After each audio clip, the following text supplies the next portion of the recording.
O magpabaya, ikaw yang gainan,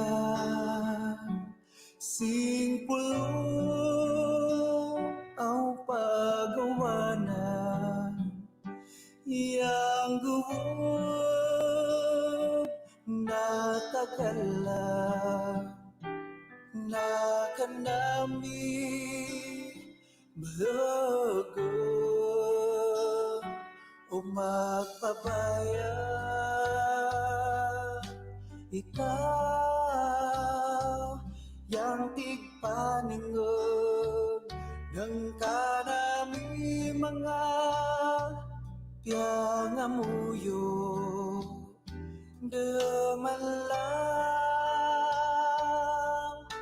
yagabaya di pupua kami ng kadayadamo.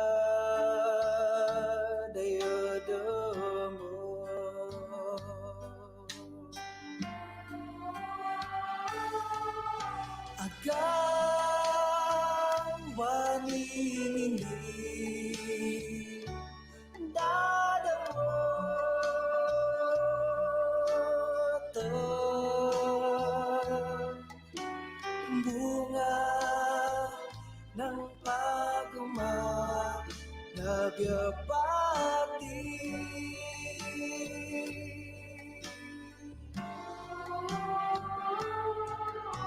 Dawatayanin ka namin, kapasaya ka mo. Kalipay namin yung panabi-sabi sa pangalan mo.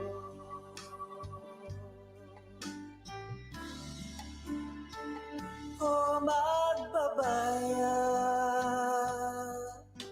ikaw yang yagatubang, singka nami mga panawag-tawag, sang kadyawan, ikaw yagatan. Salamat o kadinayag bangaw sang awa.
Native paradise, where the sunrise beckons the sweetest smile, Waving everyone who seeks knowledge and wisdom is our beloved division of Davao Oriental. Hail to our dearly loved division of Davao Oriental, for the love and care you've shared. Your children will uphold your values and principles, and forever we will honor you. You are the light that spills clouds of ignorance and engraved excellence and virtues in our hearts.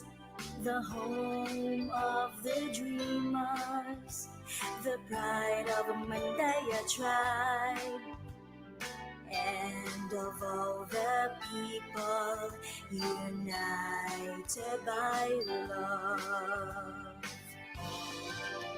Bisaluan kami ako, singka namin ang panawan. Ikaw gayon namin kakalinawan.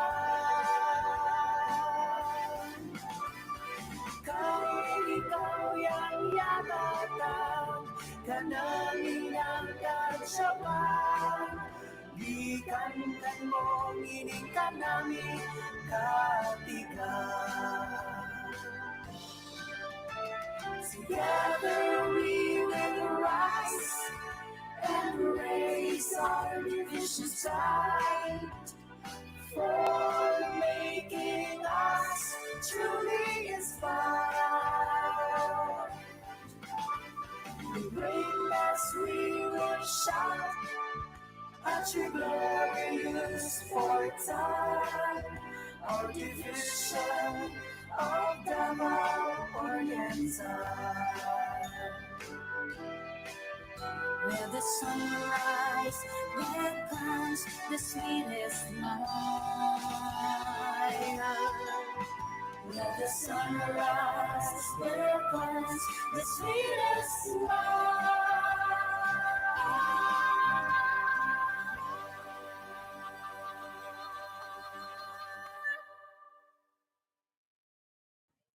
Good morning, everyone, and welcome to our virtual division training of trainers for DepEd's Learning Management System. This is Cherry Ann M. Darana Kibo, and I am your host for today. I am live here at our humble homes workstation in Mate City.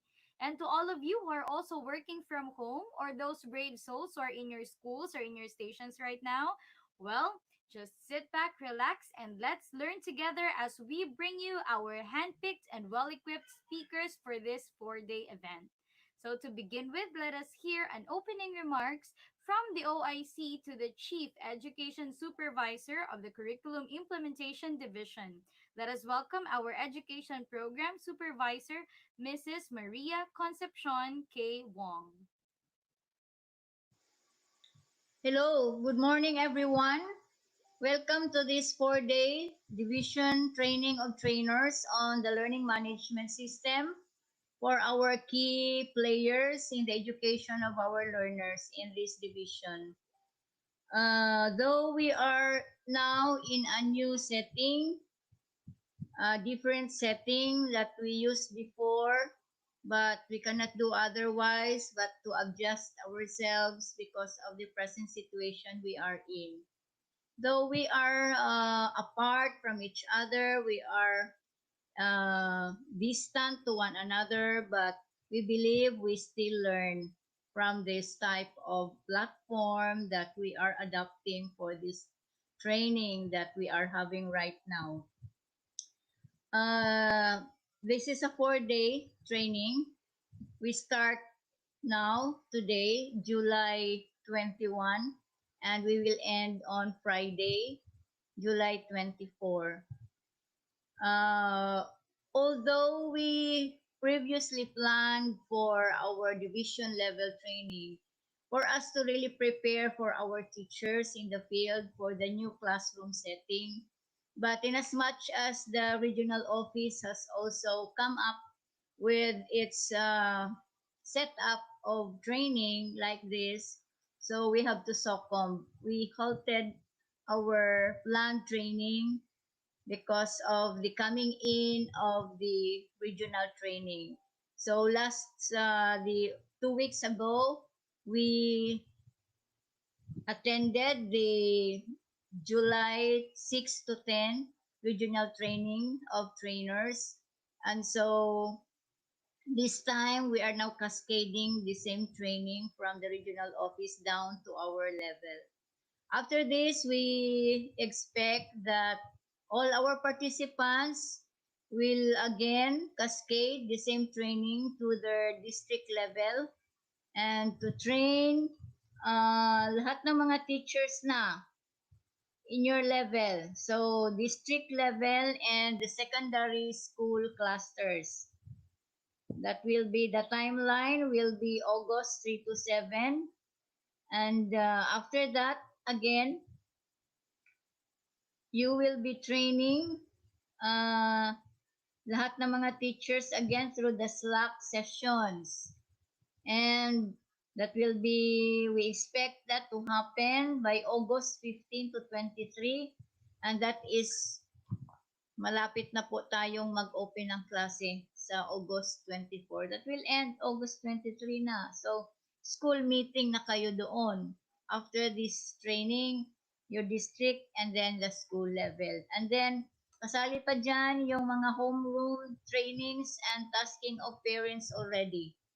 So we are really preparing our teachers in the field for this new classroom setting in as much as we cannot go face to face. Although the regional office has come up with a structured blended remote learning because we have different types of learners. We have learners who can do online. So we have the online. So one of the things na dito sa online natin is ginagamit natin itong learning management system. This is a structured online platform which we can use with our learners who can do online. And we will try to discover, you will try to discover how beautiful the LMS, friendly naman siya. Although may kahirapan din for those medyo mataas na ang edad, just like me, pero I'm still learning. No, so but our younger teachers, they feel that hindi mahirap because they are used to this using the gadgets, the laptops. Okay, so with this training, you will be trained by our facilitators on the utilization of the learning management system, which I have said a while ago.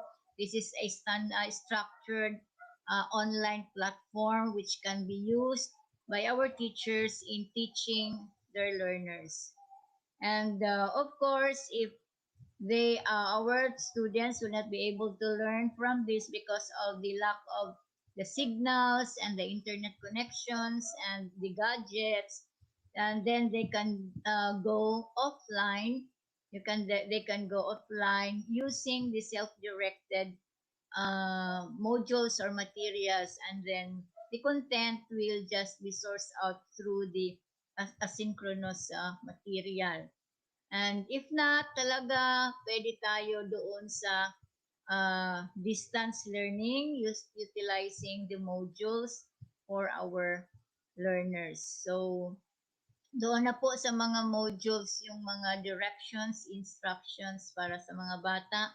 Of course, we have to orient our teachers, their parents, because they will be we will be really needing them in assisting their children. So we hope that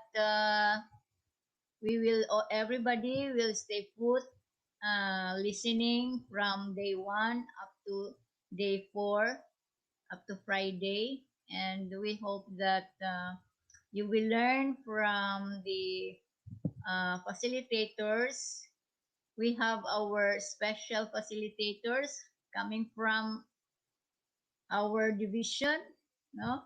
So we have really assets in our very own province of Davao Oriental.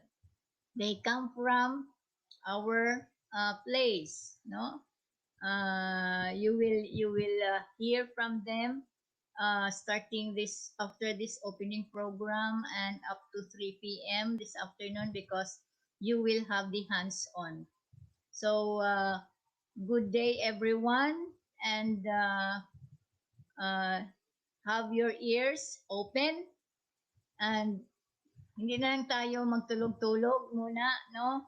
Because this is very important. We have to learn out of the what they will be giving us on the activities, no, for all of us. So thank you and good day everyone.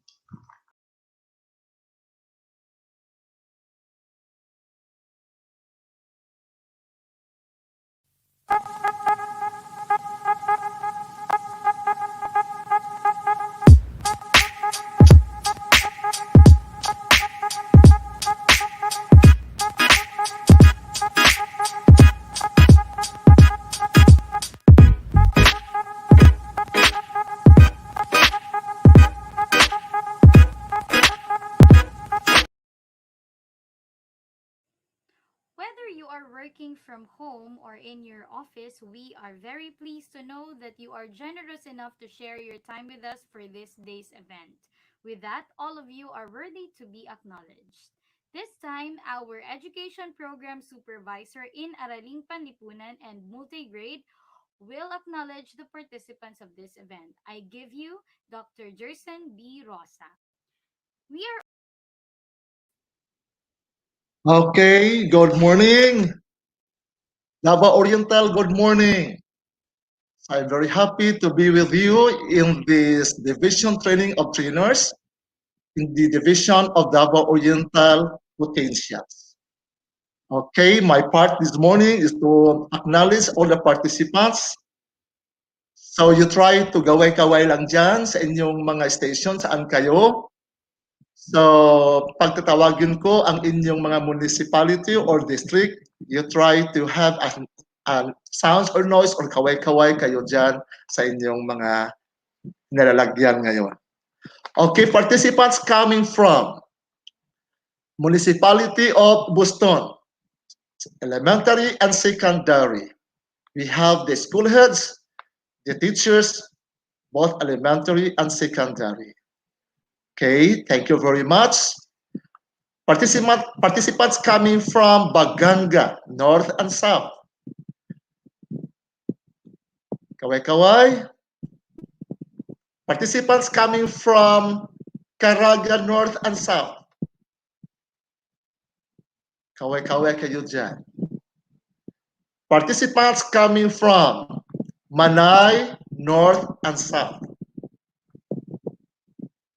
Thank you very much. Participants coming from Tarragona district. Okay. Welcome to the Congressional District 2 from Banay-Banay district. The school heads and the teachers participants of this training. Thank you very much. Under the leadership of the public school supervisor, Dr. Florifes. Then in Lopon, East and West, under the leadership of Ma'am or Dr. Joliet Somalinog in Lopon West, and the participants, high school, elementary, and also in Lopon East under the supervisorship of Ma'am Vanessa DTOT, with the school heads and the teachers. Then in San Isidro North and South, under the leadership of Sir Ernest Marshall and Dr. Virginia Alcantara, with their teachers. For the Governor Rosso North and South, under the leadership of Sir Arnel Tan and Sir Percival Libera. To all of you, welcome to this division training of trainers. And thank you also very much to our school division superintendent try to support in this training Sir Rinaldo B. Meliorida 605, and also to our assistant to the school division superintendent, the chief of curriculum implementation division, Dr. Estragino Pilayo, and the chief facilitator of this training, the OIC Curriculum Implementation Division of the Division of Davao Oriental, Ma'am Maria Concepcion K. Wong. Also to our chief of the OIC chief of the School Governance Operation Division, Sir Ernesto H. Cabanes. To all our education program supervisor in the Division of Davao Oriental, namely the LRMS manager, Ma'am Susan Nocetes Salazar. Then to the mathematics supervisor, Sir Palmahil Antonio. Science, Ma'am Merlin Lasaca. Filipino, Ma'am Geraldine Burgos. MAPE, Sir Basilisco Bernabe. Then for the madrasa, we have Ma'am Tijaros, Then for the TLE EPP, Dr. Charlie Aspacio. Then to our ALS education specialist, Ma'am Divina or Divine Y. Bellarmino and Ma'am Charito Hoy. And also to our ADAS, Ma'am Rogelia Bauyut, and also to Maymay or Susmita Kohli. And to our ESP or Educación Papalaga or the GMRC now, which is the new approved subject in our elementary secondary, Sir Joselito T. Dapitanon. Right? I think I'm the English supervisor, Ma'am Nancy Somagaysay. I think that's all for this morning. Welcome to our division training of trainers.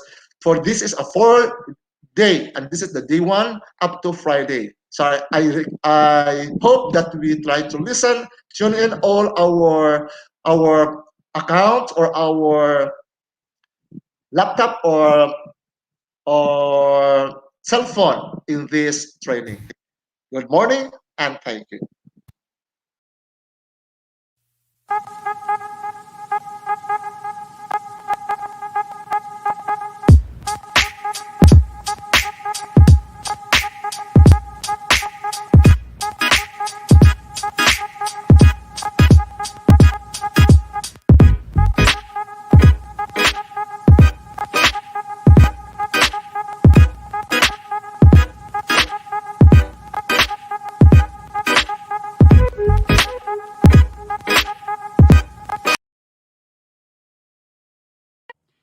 We are all here for one reason, and that is to know more about the learning management system of Department of Education. With that, we shall now begin our training proper. But before I introduce to you our speakers for the first session, we would like to remind everyone that should you have any questions later, please jot them down on a sheet of paper because we will give you the chance to ask them in our open forum session later. Okay, so this time I will introduce to you our speakers. For this session, we have two speakers who would shed light on matters relating to learning management system. Our first speaker is a teacher from Sigaboy National High School, and he is now assigned in the Regional Office 11 as a programmer, particularly in the Curriculum Learning Management Division. Our first speaker is Mr. Joselito Q. Edong. With Mr. Edong is also a teacher who is teaching English and TVL. The co-speaker of Mr. Edong is Miss Queenie B. Villamor.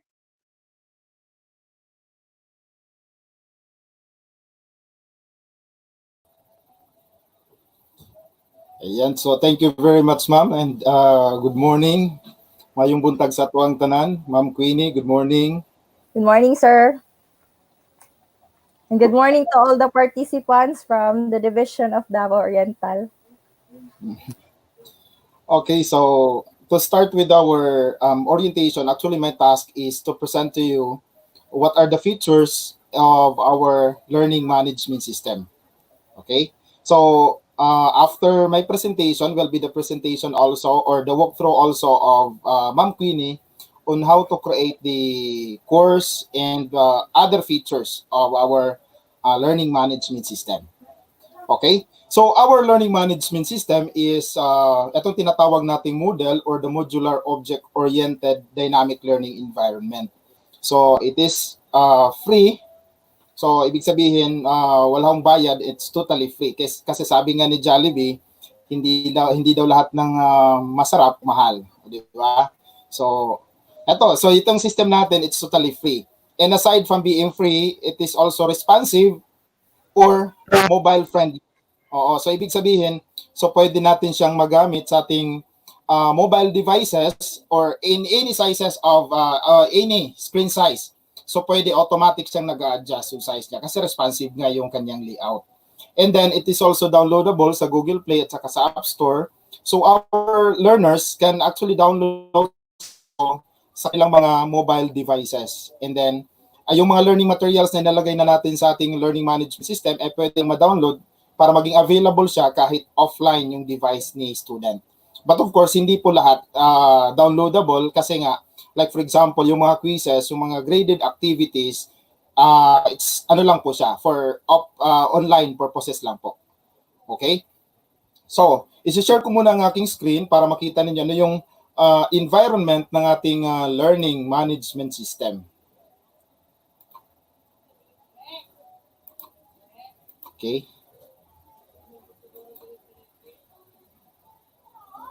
So, ito na yung environment ng ating learning management system. So, maybe some of you ay nakarinig na kung ano itong Moodle or the Modular Object-Oriented Dynamic Learning Environment. Bakit iba itong environment ng ating learning management system? And sa central office din, di ba na-introduce na sa atin yung learning management system? And actually, we're using the same platform. So, ibig sabihin, kung ano yung features doon, ay features din ng ating learning management system. Pero kung nagtataka kayo in terms of the environment, bakit magkaiba tayo ng environment? Kasi nga, si Moodle ay pwede kang mag-install ng sarili mong theme. In fact, pwede kang gumawa ng sarili mong theme o yung mga colors, yung mga design, yung layout niya, it's up to you. No? So, pwede mo siyang i-customize. Okay? So, ito yung sa atin. We are using the IQ theme. Okay? Kung titingnan natin itong ating learning management system, yung sinasabi ko kanina na mobile-friendly, pagka sa mobile devices naman, automatic itong nagbabago. Automatic siya nag-change yung kanyang layout. So, since my part is to present to you what are the features or ano yung mga kakayanan ng ating learning management system, so I'll start with, dito sa ating learning management system, pwede tayong, this is my subject, for example. Itong pinakita ko ngayon sa inyo, ito yung aking subject. Okay? So, at the top part of my subject, naglagay ako dito ng general announcement. Kasi nga, pag may mga gusto akong siyempre, hindi naman face-to-face yung ating klase. So, kung may mga announcement na gusto kong i-post dito sa aking subject, dito ko na lang ilalagay sa general announcement. Yung maganda dito sa ating general announcement, it's not just an announcement, it's actually a forum. No? Kapag naglagay ako dito ng isang announcement, pwede silang mag-reply, pwede silang mag-comment yung ating mga learners. So, ano siya, parang dito yung mangyayari dito, yung collaboration ngayon ng teacher at saka ng mga students, ng mga learners dito sa ating general announcement. Okay?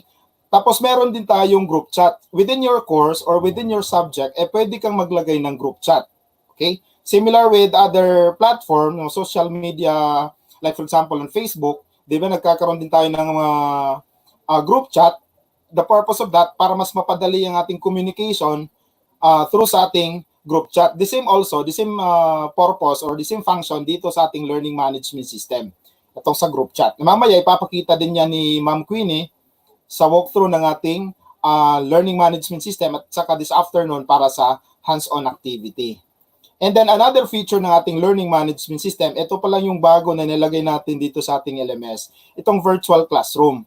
Yung maganda dito sa virtual classroom, hindi mo na kailangang dalhin pa yung mga students mo to Google Meet or Zoom kasi dito mismo sa ating learning management system, pwede kang gumawa ng live conference or actual, kumbaga ito yung ating virtual classroom. Dito na mismo yung discussion.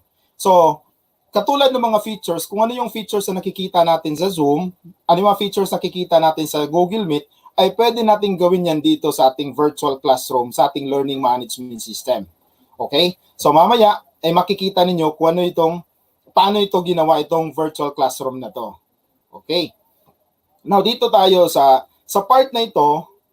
Anyway, expected naman na hindi kayo nag-hands-on ngayon kasi yun nga, nanonood lang kayo sa aming presentation kung ano yung mga features ng ating learning management system. And then this afternoon, anyway, magkakaroon naman kayo ng hands-on. Tapos mamaya, ipa-flash siguro sa screen yung link kung saan kayo pwede makapag-download ng ating resources or ng ating gagamitin for this afternoon. Kasi offline lang muna yung gagamitin natin kasi yung purpose naman doon is just for familiarization, no? Kung paano i-navigate ang ating learning management system. So kung ano yung interface, ano yung environment na nakikita natin sa offline, ay yun din na makikita natin sa online. So sa ating mga pagsasanay, mas maganda na yung offline kasi nga iwas glitches, iwas halimbawa mabagal yung internet connection mo, ay tuloy-tuloy pa rin yung pagsasanay mo sa ating learning management system kasi offline version yung ida-download din yung mamaya. Okay? So, eto nakikita natin dito your topic here. So, ibig sabihin for today's discussion, for example, dito ko ilalagay ang aking topic sa part na ito. And of course, if ito yung topic ko ngayon, kasunod na mga topics na yan, of course, meron tayong mga preliminary activities. Di ba ito yung nakikita natin sa ating lesson exemplar? So, ang sequence na ito ay nakabase na sa lesson exemplar natin. Now, for preliminary activities, we have the drill, the review, and motivation. So, nilagay ko lang ito intentionally, label ang ginamit ko dito kasi nga hindi muna ako nag-attach dito ng mga activity. Pero sa actual setup, halimbawa, dito sa preliminary activities, ang makikita talaga ni student, etong drill na clickable, may attached activity for this. And also sa review at saka motivation. Okay? So dito natin ilalagay yung mga activity na gusto nating as gawin ni student as part ng ating preliminary activities. Okay? Similar with the traditional yung ginagawa natin sa classroom. Kaya lang, kumbaga, ito yung digital format ng ating process sa classroom. After that one, so meron din tayong developmental activities. So dito natin, ito na yung sequence, yung activity, kung ano activity ibibigay mo sa student natin, sa learners. And then, analysis, abstraction, application. The question is, paano namin gagawin yan? Halimbawa, for activity, anong activity ang pwede kong ilagay dyan? So mamaya ipapakita ko sa inyo kung ano yung mga sample of the activities na pwede nating ilagay dito sa ating learning management system. Yung pinapakita ko lang ngayon sa inyo is the sequence kung paano natin i-arrange yung ating mga lessons dito sa ating LMS. This is only for a single topic lang muna. Okay? So, and then dito na part, merong evaluation at saka assignment. So mamaya makikita nyo kung paano gagawin yung assignment. So yung maganda dito sa ating LMS, pwede kang maglagay ng restriction. If for example, ang sequence natin for preliminary activities, so we have the drill, review, and motivation. So kailangan i-perform muna ni student ang drill bago siya makapag-proceed sa review. So pwede natin siyang lagyan ng restriction. So pwede siyang naka-disable muna, itong motivation naka-disable muna, and then all of these activities dito sa baba ay naka-disable muna. So kailangan i-perform muna ni student ang drill, and then once natapos na niya, automatic mag-unlock ang review. So di mo na kailangan i-unlock manually as a teacher yung review kasi tapos na si student. So yung gagawin mo, i-unlock ko yung review. So hindi ganun yung process ng system natin. Yung system automatic siyang nag-unlock once yung previous activity ay natapos na ng ating learner. So, yun. Another restriction, pwedeng maglagay tayo ng restriction na by date. Okay? For example, pwede natin ilagay na dito lahat ng ating mga activities for this week or for this year, this school year. So lahat ng ating activities for this school year ay pwedeng nakalagay na dito sa ating learning management system. The question is, baka i-access ng other students, baka i-access ng ating mga estudyante in advance. So pwede mong lagyan siya ng restriction, no? Pwede tayong maglagay ng restriction na magiging open lang siya pagdating ng date na yan, o di kaya based on the accomplished activities. Kapag natapos ang estudyante ang isang activity, pwede siya makapag-proceed to another activity. So, halimbawa, for this year, nailagay na natin lahat ng ating mga lessons dito sa ating LMS. By next year, wala na. So, you can focus on teaching kasi hindi mo na kailangan gumawa pa ng mga learning activities kasi nailagay mo na sa ating LMS. Kumbaga, lahat naman talaga ng system during sa pagsisimula pa lang gumamit ng system, kailangan mo talagang ipasok muna lahat ng mga data na gagamitin natin, and then after that, ay wala na, harvest ka na lang. So yun ang maganda kasi yung ginagawa natin traditionally, di ba, nakasave lang lahat sa ating mga computer, sa ating computers yung mga PowerPoint presentation natin, and then kapag topic na natin ulit yung topic na yan, hanapin natin yung old presentation natin, so yun ang gagamitin natin. So unlike dito sa LMS, organized na siya. Organized. And then the advantage is nagiging repository siya ng ating mga learning activities. Kasi halimbawa, yung mga learning activities mo ay nakasave sa yung computer, pero ang computer mo ngayon ay ninakaw or nasira, so wala na. So unlike kung nailagay mo niyan dito sa ating LMS, harvest ka na lang dito. So yun yung kagandahan ng ating, isa sa mga features ng ating LMS. So again, itong pinakita ko sa inyo na screen, ito lang yung sequence ng ating activity based doon sa ating lesson exemplar. So ano yung mga activities na pwede nating ilagay dito sa mga activities na ito, dito sa preliminary activities, developmental activities. So depende na yan sa inyo kung ano ang gagamitin ninyo dito sa ating interactive activities, kasunod. Kasunod dito sa ating arrangement. Ito yung arrangement ng ating mga lessons. And then ito naman yung mga sample of the interactive activities. So yung question naman ng iba, paano yan? Yung system na yan is ano lang ba? Design for ICT subjects? Or design lang ba siya for English subject? Actually, itong LMS natin ay design siya. Hindi siya naka-design for a specific subject. Applicable ito sa lahat ng mga subject areas. So, nagkakaiba lang sila doon sa learning content. Kung ano yung mga contents ang ating na nilagay ni teacher, doon lang sila magkaiba. And then, when it comes to the process, actually, the same lang talaga sila. Okay? So, ano yung mga interactive activities na pwede nating ilagay dito sa ating LMS? So, we have here the course presentation. Sa course presentation, common din, ginagawa natin as a teacher, di ba? Gumagawa tayo ng PowerPoint presentation para sa ating mga lessons. It's just the same with a PowerPoint presentation. No, kung titingnan natin, we have 10 slides. Okay? So, nasa slide number 1 pa lang ako ngayon. So, kung titingnan natin itong slide number 1, this is the sample discussion. Ito yung topic ngayon, binabasa ngayon ito ni student. Kasi nga, just imagine na yung klase natin ngayon ay walang face-to-face, di ba? So, ito yung mangyayari. Ito yung babasahin ngayon ni estudyante. And then, kapag natapos niya itong slide number 1, of course, proceed tayo doon sa slide number 2. Sa slide number 2, ayan, may nakaabang pala activity or quiz. Graded questions itong kasunod ng slide number 1. Diba? Kaya naging siya, interactive. Kasi nga, sa PowerPoint, although pwede naman natin itong gawin sa Microsoft PowerPoint, pwede naman natin gawing interactive ang ating presentation. Pwede tayong maglagay ng ganito.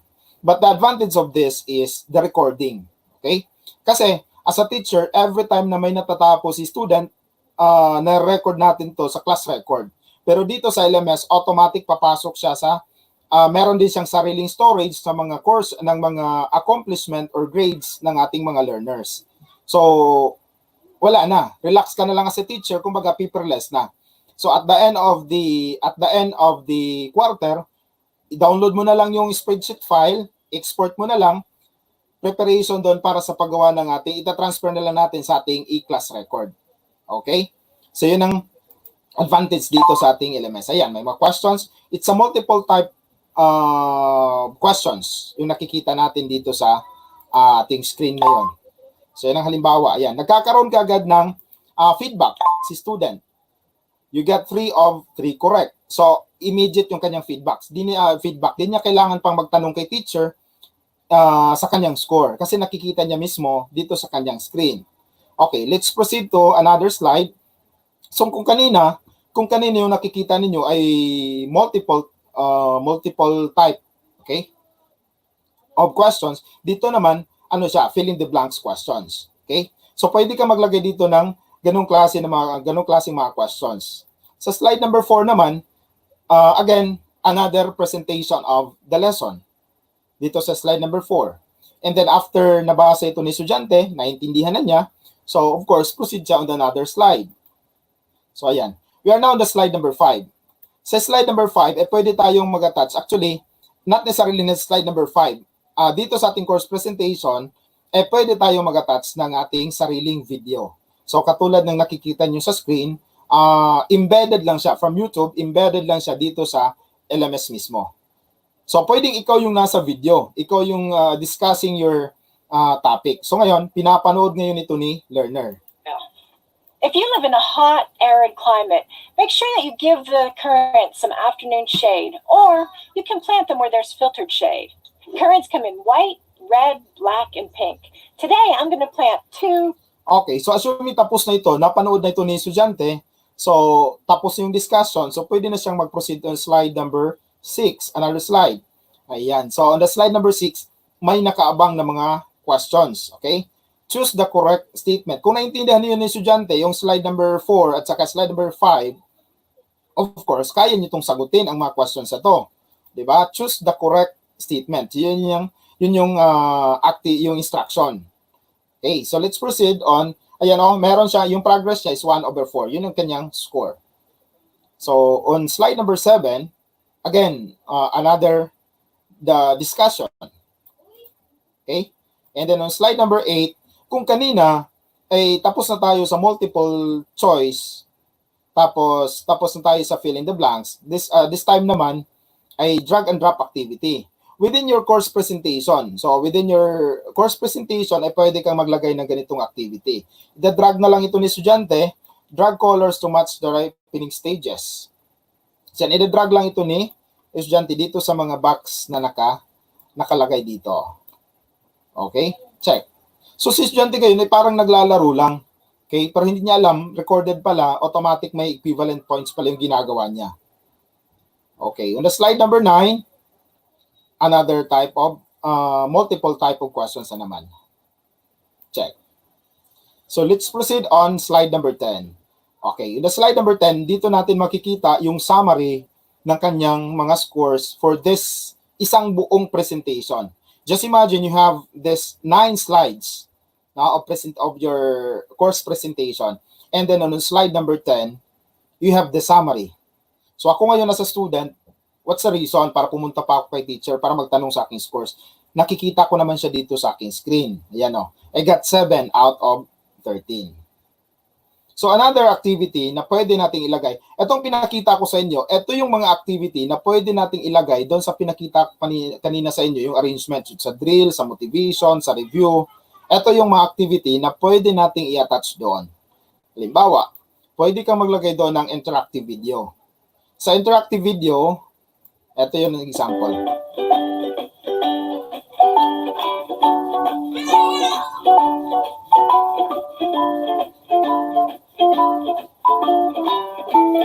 Ayan. So just imagine, within your video, merong mga questions na ganito. So may equivalent points din ito. Halimbawa, what kind of berry is this? This is my answer. And then I'll click check. So ayan, correct. So I'll click continue.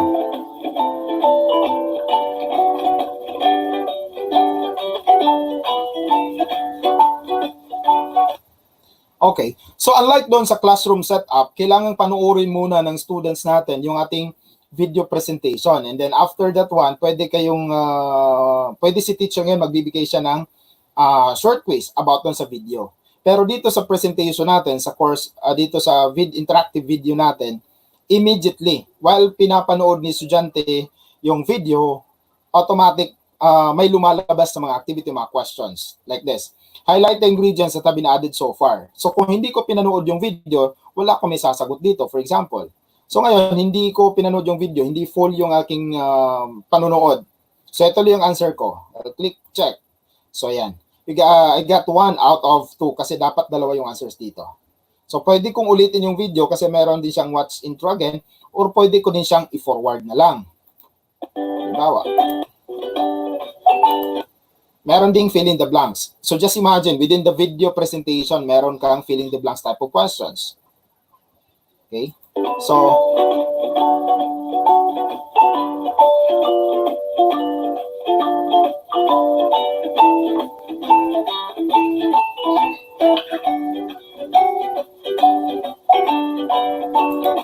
So, meron din siyang drag and drop activity within the video. Okay? So, drag and drop the berries used in this recipe on the picture. So, kung hindi ko ito pinanonood, itong video, ay wala akong sagot dito. Na ngayon, gagawin ko para makasiguro, i-drag ko na lang ito lahat. Ipapasok ko dito lahat sa box. Para makasiguro. Siyempre, dalawa lang hinihingi dito.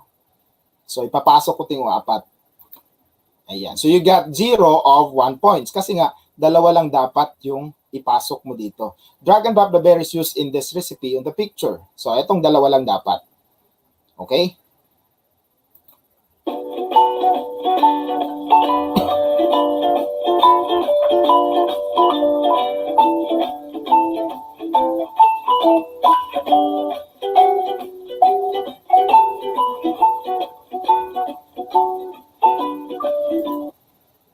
Ayan.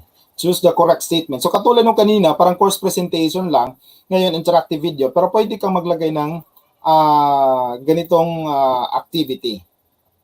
Okay? Ayan, progress 2 of 3. And then you have the wrong answers 1. So on the last slide, okay, dito naman sa last slide, makikita ngayon, or last part of the video, makikita naman ng learner natin yung total score nila doon sa mga activity na yon. Again, once I click on this submit answers, automatic papasok na yan sa record sa class record ngayon ni estudyante.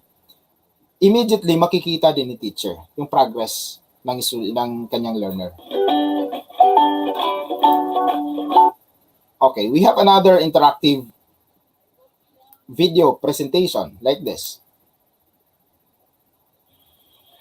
The game of farm animal sounds. Click on the animal that makes this sound.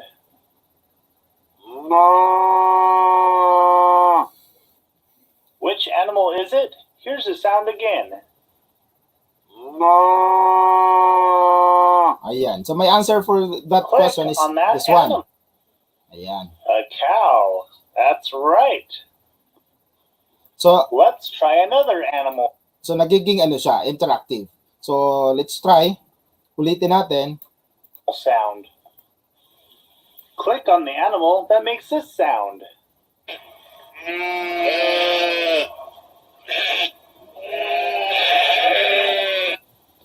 Which animal is it? Here's the sound again. Halimbawa, my answer is this one. Oh no, that wasn't the right animal. Click on the green arrow if you'd like to try again. Click on the animal. So ayan, interactive yung video na ito kasi nga yung mga learners natin, gagawin lang dito, within the video, pinapanood lang niya and then pinapakinggan yung instruction and then i-click lang niya yung mga images na nakikita dito sa screen. Kapag mali naman yung kanyang na-click, automatic nagpa-prompt si system informing the learners na mali yung kanyang na-click. Okay? So that is one of the activities na pwede nating idagdag sa ating lesson. Another is pwede tayong gumamit ng flashcards. So ito yung example or mga halimbawa ng flashcards activity na pwede nating ibigay. Depende na yan sa klase ninyo, depende na yan sa topic ninyo or discussion ninyo kung ano yung mas applicable doon. Like for example, dito sa ating activity, name the following company. So based on the logo, I'll put the name of the company dito sa box na ito. Like for example, I'm very familiar with this kasi nga, yung mga mahal natin sa buhay, nakasave yan sa cellphone natin, dapat McDo. Okay? Diba? Love ko to. I'll click on, check. Ayan, correct. So meaning, my answer is correct. So dito naman, nakikita natin yung logo. Alam na natin na ito yung sagot. No? Kitang-kita na natin, video. Imposible magkamali pa yung estudyante natin. Pero sometimes kasi, nagiging stupid tayo sa mga ganitong mga questions. Kahit na, for example, nakikita natin na yung gift sa atin ay nakikita na nating bicycle, pero nagpipray pa din tayo, sana Lord, iPhone. So parang ganon. So ito, video, nakikita na natin, video. Yung sagot dito is video. So delikado ni pag makita nyo sa cellphone, video, delikado na siya because we find ways. Kung kaniha, McDo, o kung video, kabalo na mo. Okay. I'll click on check. Ayan, correct. Because this is a logo of the video. And then another one, I do not know kung unsa ni siya nga company, pero kagahapon na po yung nagtawag sa kuha. And then nangayos siya sa kong name, unsa butang niya sa cellphone. So yung nako, i-save lang diha nga Metrobank. So yung niya, sa Metrobank baka nagtrabaho, sir? Naku, wala. Metrobank lang because you're in good hands. So the answer for this is Metrobank. Ayan, check. So para ganito lang, naglalaro lang yung ating mga learners. So tinitingnan yung mga pictures and then identify lang nila kung anong picture yan. So dito sa atin, logo. So kung delikado si video, mas delikado din siya. O, kung makita ninyo sa cellphone yung mga partner, St. Peter, okay, magduda na mo. Presyong sulit, serbisyong abot langit. Okay, check. Ayan. So this is an activity na tinatawag nating flashcards. So another activity na pwede nating ibigay sa ating mga learners, sa ating quiz. Okay? So yung by default, itong elements natin, meron siyang built-in na quiz. Pero itong ginagamit natin dito, ito yung H5P plugins.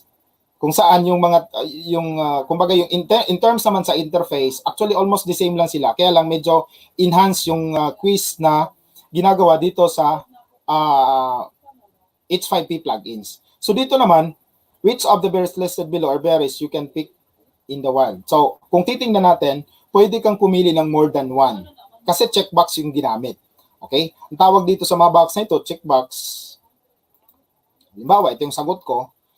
Again, more than one. I'll click on check. Ayan, 2 of 4 kasi dapat 4 yung sagot dito. Okay, so I'll click next. So pwede kang maglagay, ito quiz, it's a kind of a quiz, pero drag and drop. Example, sagot natin dito, dito ko siya i-drag. Ito, lagay ko dito. Ayan. And then, choose score. Yan, 0 of 1 kasi mali itong dalawa. Itong isa, okay naman. Check. So another is, kung kanina, pwede kang pumili ng more than one, dito naman ngayon, isa lang ang pwede. Kasi nga kanina na-mention ko, checkbox. Ngayon naman, radio button ang tawag dito. So, kung halimbawa, ito yung pinili mo, hindi mo pwedeng pagsabayin silang dalawa. So, stick to one lang ka. Loyal. Okay, halimbawa, ito yung sagot ko. So, I'll click on check. Ayan, correct. So, after that one, kapag natapos mo na yung quiz, click natin itong finish. So, meron siyang feedback. No? Nagkakaroon ko agad si student ng feedback. Congratulations, you did very well. Yan. Agamotto. One of the features of the H5P plugins is the Agamotto. Agamotto. Ito yung halimbawa na Agamotto. 4 seasons. Topic mo is about 4 seasons. Okay. So yung gagawin dito ni estudyante, ito yung spring. So i-drag lang niya itong slider. Ayan, nagbabago yung image. So parang naglalaro lang si estudyante. Ayan. Okay? So while dinadrag na itong slider, automatic nagbabago din yung discussion dito sa baba. Ayan o, summer. Drag ko ulit dito. Drag ko ulit dito. O, diba?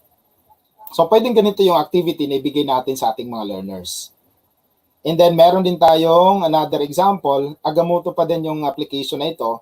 Discussion na kind of about the kind of flowers. So ito lang gagawin ni estudyante, the-drag, nagbabago yung description dito sa baba. I-drag ulit. Ayan, nagbabago yung description dito sa baba. Ito lang, oh. Okay? So, another is an application about chart. Pwedeng gamitin natin as part ng ating course presentation. Parang ganito. Itong ginawa ko, school population. Halimbawa, your topic is about the population of the Philippines or the population ng mga babae compared sa population ng mga lalaki. So parang ganito din yung mga presentation natin para mas madali siyang ma-visualize. So maganda dito sa ating chart, pwede kang gumawa ng pie chart, bar chart, and then input ka lang ng data, ng value. And then si system yung bahala mag-generate ng chart para sa iyo. Diba? So another activity, itong hotspot. Pero itong hotspot na ito, multiple hotspot. So the instruction is find all the vegetables in the picture. So ang gagawin ko, i-click ko lang itong vegetable. For example, ito yung sagot ko and then this one. Dalawa. Ayan. So great job. You have found 2 of 2 vegetables. Another example of hotspot is, for example, parts of the body. Ito single image. Kung kanina yung nakikita ninyo, multiple images. This time naman, it's a single image. Halimbawa, you're discussing about the parts of the body. So, ito yung mangyayari. Siyempre, paano ito maintindihan ngayon ng ating mga learners? Hindi kayo face-to-face. So, ako ngayon nasa learner, ang gagawin ko lang, ipopoint ko lang itong mouse ko dito, and then i-click ko ito. Ayan. So, may naka-attach sa video. So, sa video na naka-attach, pwedeng ikaw mismo ang nasa video discussing about this part. Okay? Para naman mag-enjoy yung learner natin kasi nakikita nila si teacher. Parang actual na nangyayari, di ba? Noun. The part of the body of an animal or human which contains the brain, mouth, and main sense organ. So ayan, yun ang explanation. Another explanation, yung kanina video, dito naman try natin. Ayan, it's a text-based explanation about this part. So it's up to you kung ano yung pipiliin mo. Pwede kang mag-attach ng video o pwede namang text-based explanation. Ayan ang halimbawa. And this one, try natin. So isang image, yung naka-attach na explanation discussing about this part is another picture. Ayan, oh. Kumbaga na-enlarge niya na mas na naibigay pa yung mga parts ng part na ito. Okay? So again, hotspot tawag dito. Kanina multiple. Ito single pa din, isang image lang. Halimbawa, if we're discussing about the parts of the sewing machine, parts of an engine, or any topic na you're discussing about the parts of like this one. Halimbawa, parts of the motherboard. So ngayon, syempre mahirap ito explain sa estudyante. Di nga maintindihan ng estudyante kahit face-to-face kayo dito pa sa online. Okay? Pero maganda dito, at least meron siyang pwede kang mag-attach ng video. Like for example, anong part ito ng motherboard? So by just pointing the mouse, ayan, nakikita na natin, ito pala yung CMOS battery. And then once I click this link, so may naka-attach din na video. Katulad ng parts of the body kanina. Okay? And then dito na part, meron din siyang text-based explanation. So pwede. Yun ang mga hotspot examples natin. So find the words naman. Okay. Halimbawa, ano yung nakikita natin? Find the words. 1. Ito yung 1. Oh. Ida-drag lang ito ni estudyante. Ito yung 3. So ito naman yung 2. So yun lang ating example. So okay, you get 3 of 3 points. Another is memory game. From the term game, syempre maglalaro si estudyante. Ang gagawin lang ni estudyante, i-click lang niya itong mga images tapos hanapin yung partner. Okay? So parang ganito lang, oh, 'di ba? Nag-i-enjoy ngayon si learner while doing the activity. Saan na ba 'yan? Yan, oh. Medyo mahina yung aking memory. So memory game. Yan ang ating halimbawa ng memory game. So pwedeng i-attach natin doon sa ating mga lessons. Dito nakikita yung time consumed ni learner. Sa image slider naman, parang PowerPoint presentation lang. So this is your topic. You're discussing about this picture. So mag-attach ka na lang ng caption dito. So ano yung explanation mo about this image? So ang gagawin ngayon ni estudyante, ganito lang, oh. I-click lang niya itong button na ito. So kaya lang, yung nakikita nyo sa screen, it's just a plain image, walang explanation. So yung suggestion ko dito, if ever this is applicable doon sa mga topics niyo, mag-attach lang kayo ng explanation o caption dito mismo sa image. Okay, meron din tayong mark the words. So like this one, the instruction is click the various types of errors mentioned in the text below. So ilalagay mo lang dito yung mga, like for example, this one, we have 3 sentences yung nakikita natin sa screen. And then the instruction is click the various types of berries mentioned in the text below. Halimbawa, ito yon. Halimbawa, click natin ito. Click natin ito. Only 3 yung na-click ko. I'll click on check. So I got only 3 out of 6. Kung gusto kong tingnan, bakit 3 out of 6 lang? I'll click on show solution. Ayan, dapat na-click ko pa itong 3 words na ito. Sa timeline, kung halimbawa, your topic is about history, you're discussing about the history of the Philippines, history of strawberries. So, parang ganito lang yung presentation. Just a summary. Summary of ito yung presentation natin ng summary. So, I'll click on this one. So, ito lang yung mangyayari. So, ito yung halimbawa ng ating timeline activity. Again, this is also part of the H5P plugins. So ngayon, walang field trip. Hindi ba allowed yung field trip? So, meron tayo dito sa ating LMS. Pwede tayong gumawa ng virtual tour. Parang nag-field trip ka lang. So, ito yung image. Ang gagawin natin dito, titingnan natin dito sa kabila. Ayan o, para kang nagtutor. Kapag may nakita kang ganito, so ibig sabihin, there's an hyperlink, there's an activity within this link. Click natin. Ayan. So, isang image ang lumabas and then meron siyang 3 buttons. I'll try to click this button. Ayan. So, kumbaga, ito yung history, explanations para sa site na ito. So, history. So, pwede ka din mag-attach dito ng video.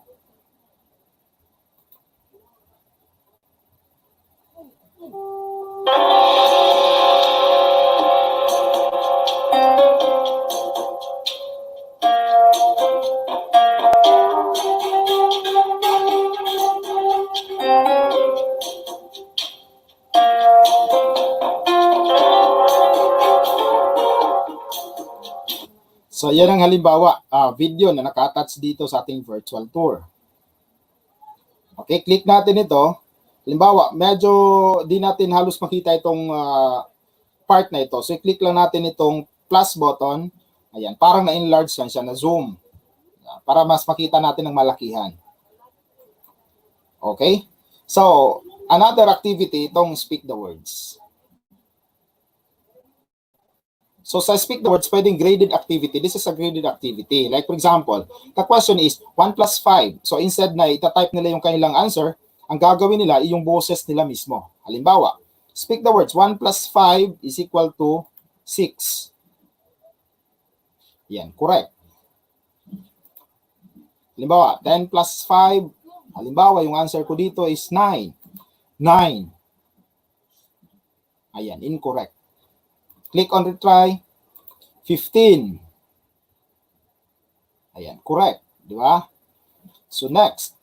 So who is the President of the Philippines? So dito naman, for example, sa question na ito, pwede kang maglagay ng mga acceptable answer. So hindi lang isang answer. Like for example, yung answer ng ating learner is President Duterte. So dapat, siya, acceptable answer yon. O kaya Rodrigo Roa Duterte. Pwedeng ganon. So ikaw mismo yung maglalagay ng mga acceptable answers. For example, Rodrigo Roa Duterte.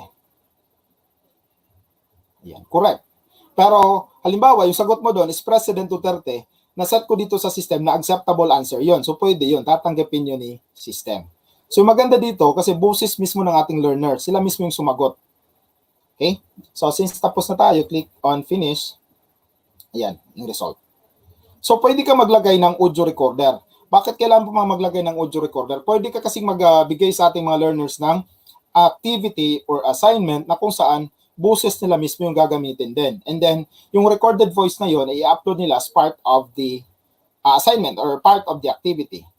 So, dito sa activity na ito, audio recorder, yung instruction is record your voice while introducing yourself. So, yung gagawin dito, mag-i-introduce ako ngayon, tapos i-record ko dito and then i-download ko after. Halimbawa, record your voice now while introducing yourself. My name is Chico Bolero, ang pinakagwapo sa panoso ang tao. Done. Since tapos na tayo mag-record, pwede ko siyang i-replay. My name is Chico Bolero, ang pinakagwapo sa panoso ang tao. Ayan. So since tapos na tayo, okay na ako doon sa recording na yon. So ang gagawin ko, i-download ko na lang. Ayan. So downloaded na siya. So, pwede ko na siyang i-attach sa aking assignment. Na kung saan yung mga assignment na yon ipapakita mamaya sa atin ni Ma'am Queenie. Actually, this is the last of yung mga interactive activities na pwede nating ilagay sa ating LMS. So again, yung pinakita ko dito na mga activities, yan ay mga sample lang. So, hindi pa yan, actually, marami pang activity ang pwede nating idagdag dito sa ating LMS. Mamaya na lang sa walkthrough, sila Ma'am Queenie lang magpapakita sa inyo including on virtual classroom kung paano siya ginawa. Okay? So, ita-transfer ko na yung aking screen doon kay Ma'am Queenie. Ma'am Queenie. Ma'am Queenie.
Okay, thank you very much.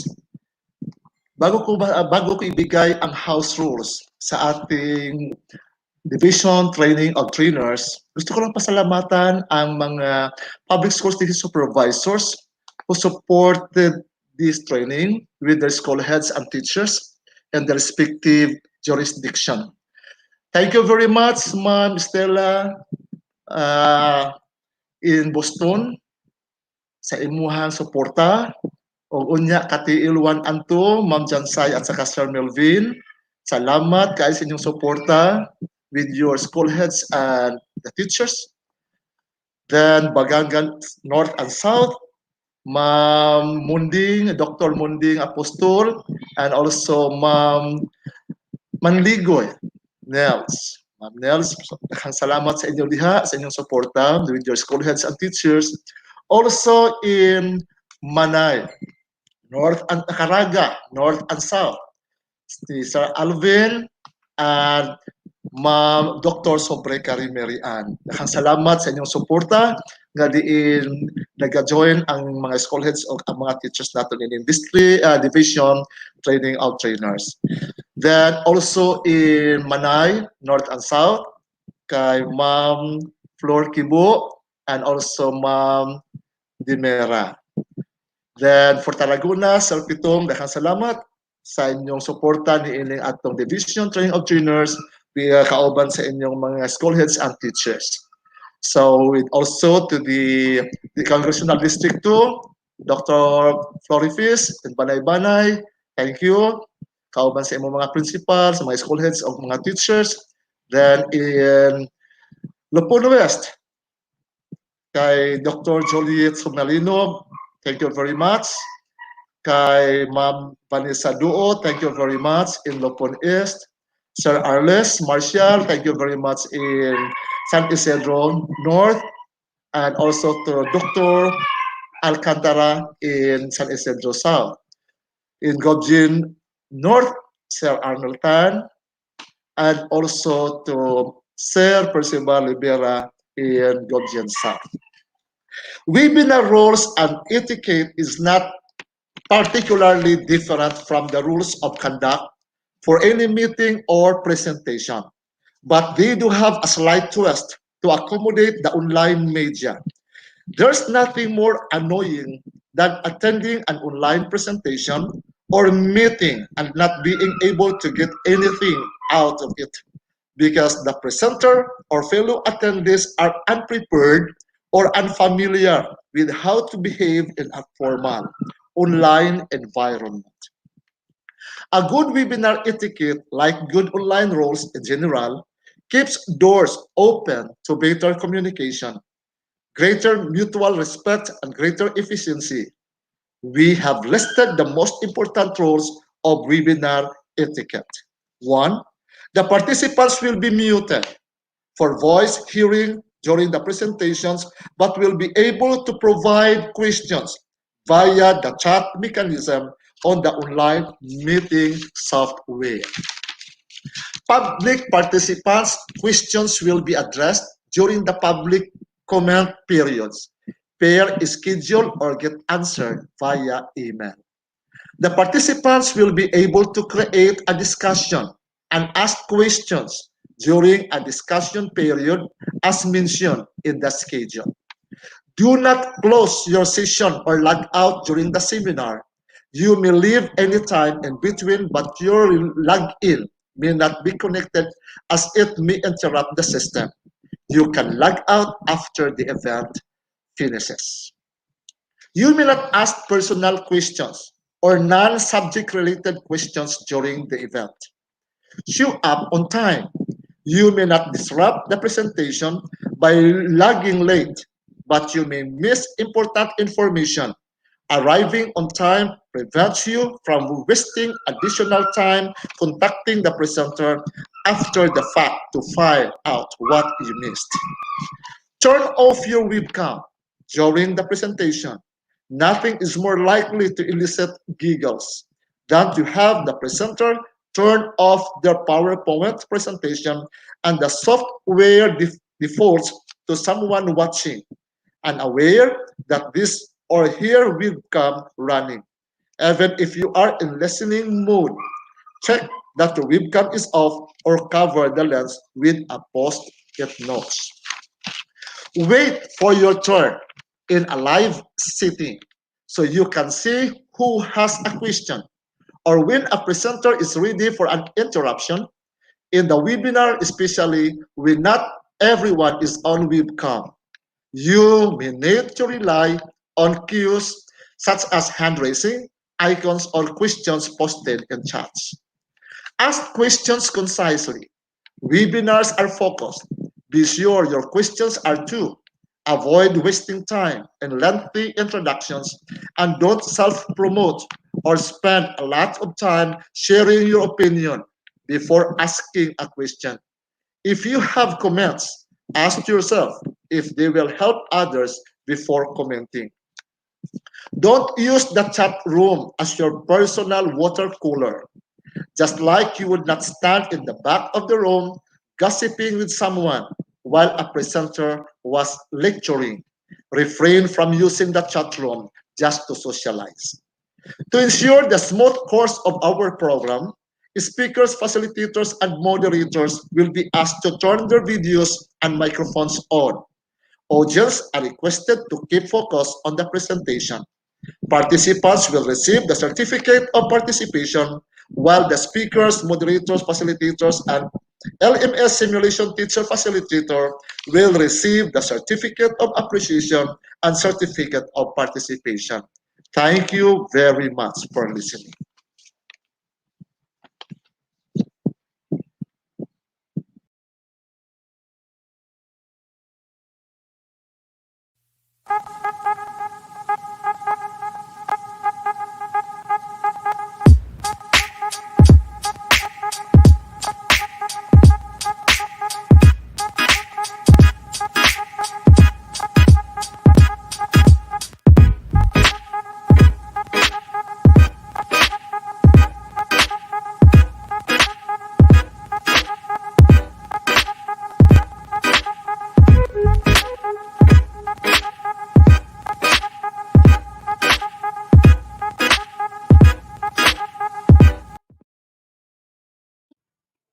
We are very pleased to have with us today our guest from Department of Education Regional Office 11. Now let us listen to the message of our chief from the Curriculum Learning and Management Division, Dr. Janet Veloso.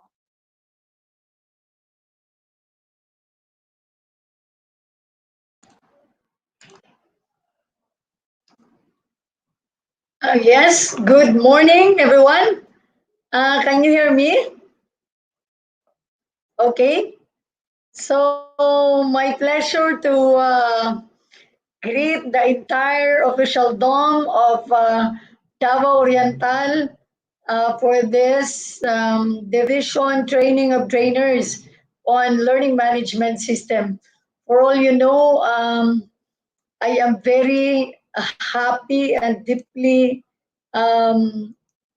delighted to be invited in your DTOT, and I'm sure that you are in good hands, especially so with the top management. We have our no less than our dynamic leader, SDS Rinaldo B. Meliohida, and acting as OIC of the Office of the Assistant Schools Division Superintendent, no less than our CID Chief of the Curriculum Implementation Division, Dr. Esther Jean Pilayo, and the rest of our counterpart from the Curriculum Implementation Division, and also our TWG that are actually manning our DTOT, particularly for as technical experts. Now, I am reminded so much of how the division of Davao Oriental had helped so much in the conduct of the RTOT, because you have with you your top calibered simulators from the School of Sigaboy Agricultural Vocational High School.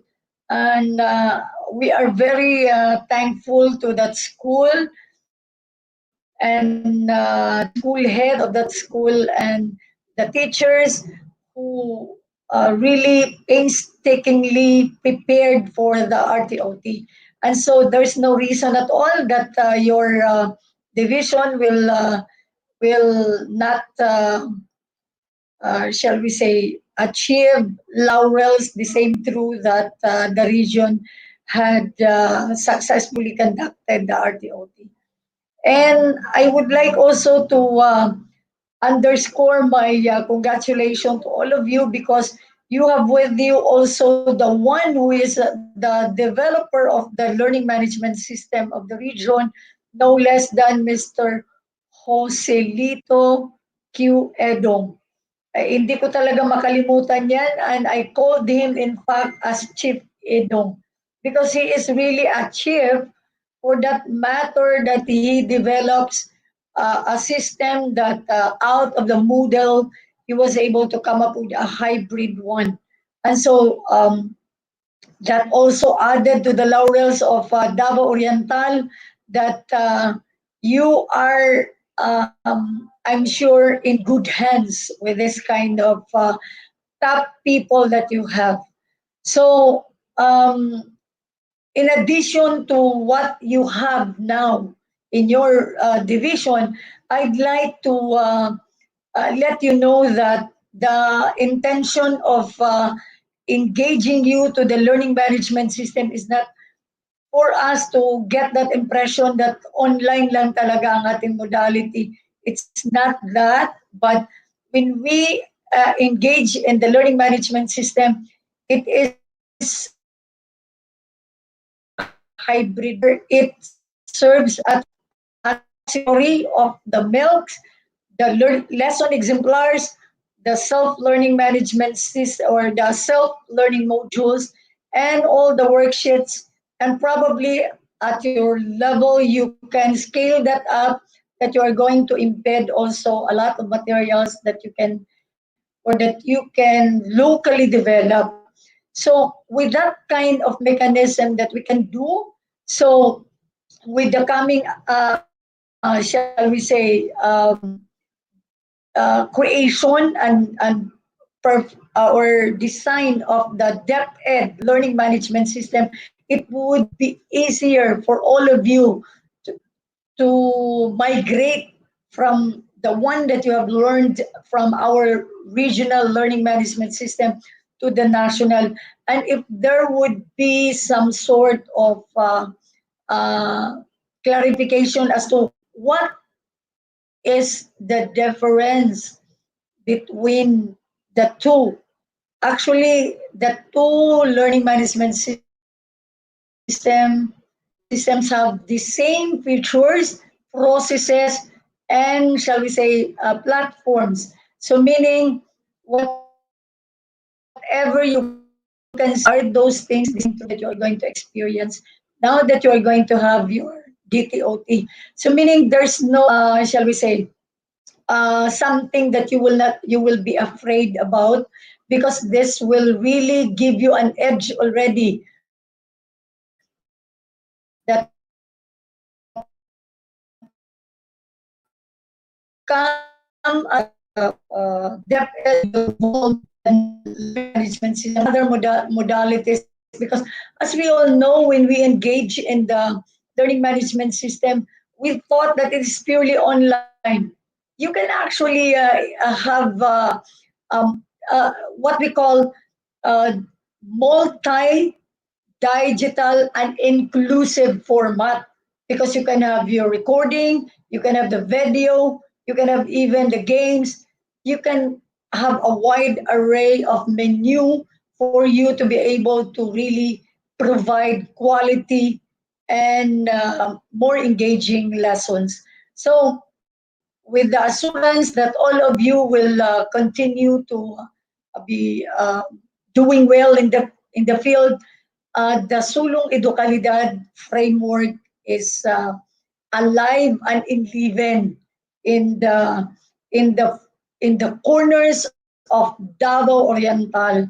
And so with that, the implication of all these things that you have invested, your time, probably you spent for your data, and probably you spent for your personal, shall we say, time to study and make yourself adept with the new normal, then there's no reason at all that we will fail to provide the quality education.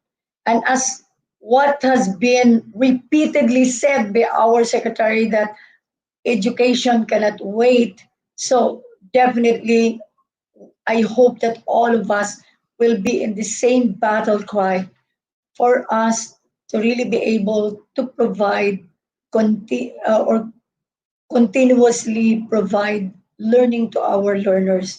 So with that, I hope that you are happy with that commitment and you are happy with what you are now doing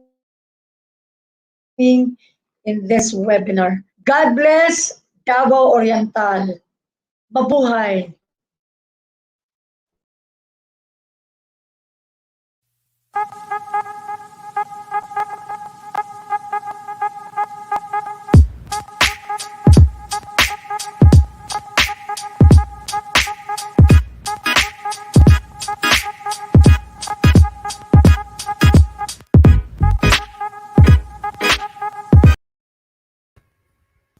Okay, good morning once again. So, Sir Edong already presented the features. So, my task would be showing to you how to create a course, how to add activities and resources in the LMS, paano gumawa or i-add natin as user the enrollees to our given course.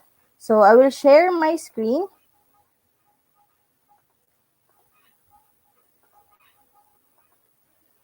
Okay.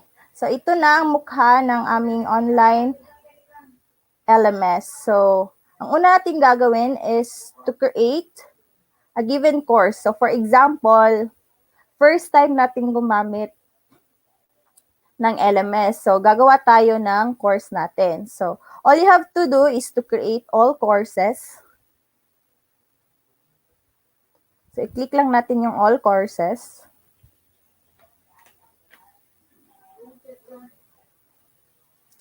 Okay, while waiting, so doon sa all courses, dito natin makikita ang mga courses na nakapaloob sa ating LMS. So, as you can see, merong category for miscellaneous, senior high school, and junior high school.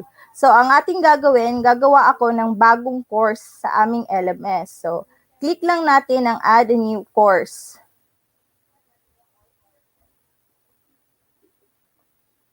Okay. So, lalabas na ito. For course full name, dito natin ilalagay kung anong course ang ating i-handle. Then for the course short name would be the shortcut. For example, English, Eng 7 lang for the shortcut name. Now for the course category, so saan siya nakapaloob? It is for junior high school. Then after that, you could also put course start date. So, kailan magsisimula yung given na course. And then, course end date kung kailan magtatapos. So, pwede lang din natin siya i-disable kung ayaw mo maglagay ng set date.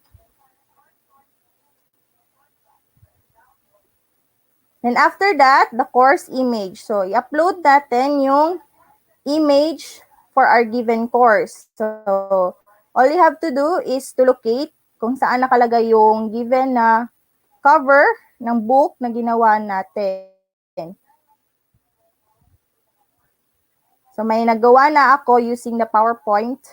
Gi-save ko lang as image. So, ayan. So, nandito na siya. Then, after that, kapag tapos na, you save and return to your given course. So, saan na kayo nakalagay ang ating ginawa? So, check lang natin sa junior high school. So, andito na yung English 7. So, click natin yung given course. O, ito na. Ito yung ginawa kong course kanina. So, as you can see, wala pang loob ang aking given course. It is because beginner pa ako, or it is the first time that I created the given course. Now, for you to edit the topics dito sa iyong given course, you click Turn Editing On.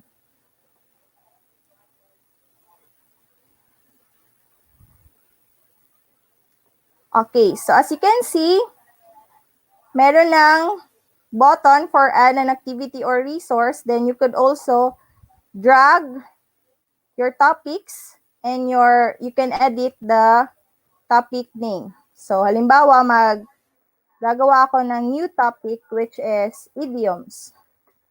Example lang. All you have to do is to enter the keyboard. Okay, so nandito na yung word na idioms. So una natin gagawin, tuturuan ko kayo how to add a label. So what is the use of label? Kung halimbawa kanina pinakita ni Sir Edong na merong sa lesson plan mo, merong preliminary activities, meron ding developmental activities. So gagawa tayo ng label para ma-differentiate or malagay kung saan siya na area talaga yung activities. So gagawa tayo ng label. Okay, ulitin ko para mas klaro. Okay, click mo lang yung add an activity kung saan na topic. Ito halimbawa. Then, label. Ito. So, then click add. So, ito na. For label text, dito mo ilalagay kung anong label siya. So, for example, it is a preliminary activities.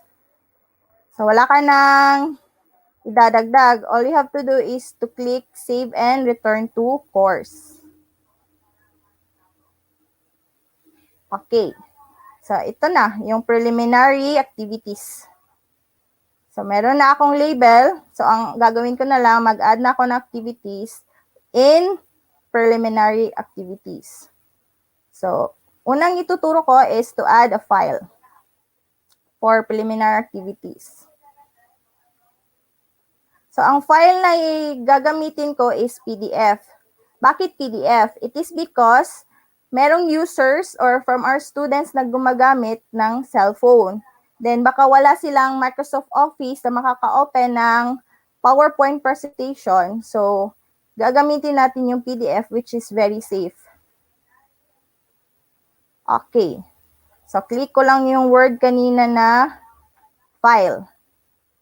Then, name ng aking i-upload na file. For example, gagawa ko lang dito, idioms discussion.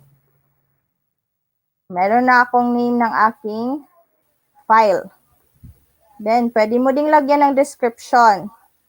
Then, select a file kung saan yung PDF file na gusto kong idadagdag. So, i-click ko tong idioms PDF.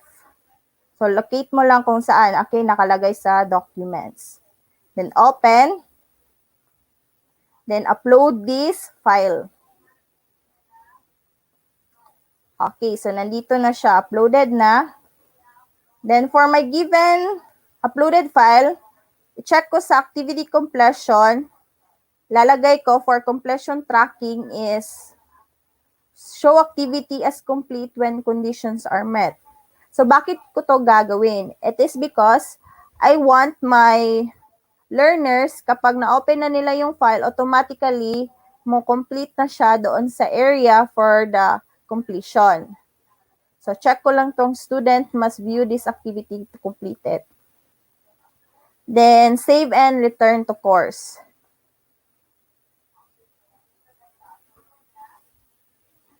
Ayan, so nandito na yung idioms discussion.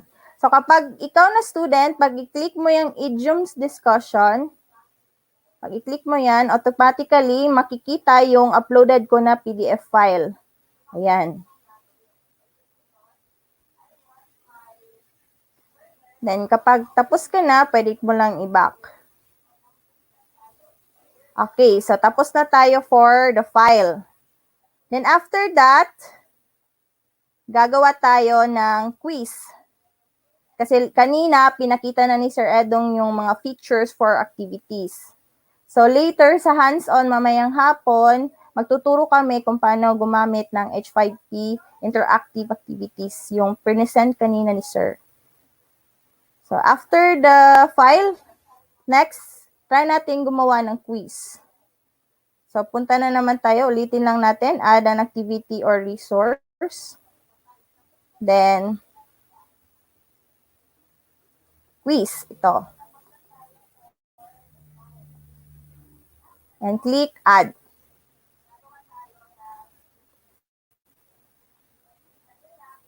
Okay, so ito na yung loob for editing the given quiz. So, click lang natin yung name. So, anong ilalagay mong name for your given quiz? So, ilalagay ko na lang quiz lang. Simple ganon. Timing. It is for kung ilang minutes ikakandak yung given na quiz na gagawin ko. Check ko tong enable para maglagay ako kung ilang minutes lang. Kasi kung hindi mo lalagyan ng minutes, pwede yung students mo mag-answer ng quiz for 1 hour. Then, medyo siya, hanap pa ng time yung students mo na mag-cheat kasi maghanap sila ng kodigo to answer the quiz. So, mas maganda maglagay ka ng time limit para after basahin yung item, answer agad yung students mo. So, pwede mo ding lagyan when time expires. So, automatically na lang. Hayaan na lang natin yan. Okay. Next is the grade. Pwede mong lagyan ng grade to pass. For example, kung 5 items yung gagawin mong quiz, pwede mong lagyan ng grade to pass. For example, 3 out of 5. So, kung hindi aabot ng 3 points yung estudyante mo, hindi siya makakaproceed sa next activity. So, pwede ding, hindi mo lang siya ng grade to pass. It means, kahit 0 lang yung score niya, tatanggapin ng system. Attempts allowed. So, dito, kung ilang beses lang nilang ma-open yung quiz mo. So, pwede mong lagyan ng restriction na 1 attempt lang. It means, kapag tapos na sila mag-open ng quiz, pag the second time, hindi na nila pwedeng i-take yung given na quiz. So, maganda siya kasi it means matatakot yung students mo na i-open yung quiz kasi kapag hindi niya napag-aralan yung previous discussion nyo, mag-0 yung score niya. So, magandang lagyan mo na lang na attempts allowed is 1 only. Okay. Next would be the restriction access. So, para sa itong restriction access, halimbawa, gusto mong hindi muna ma-open ng student mo yung quiz. So, pwede ka mag-add ng restriction. Pwede, activity completion. It means yung previous na activity na ginawa mo. Pwede ding date, kung mag-set ka ng date na pwede lang i-open.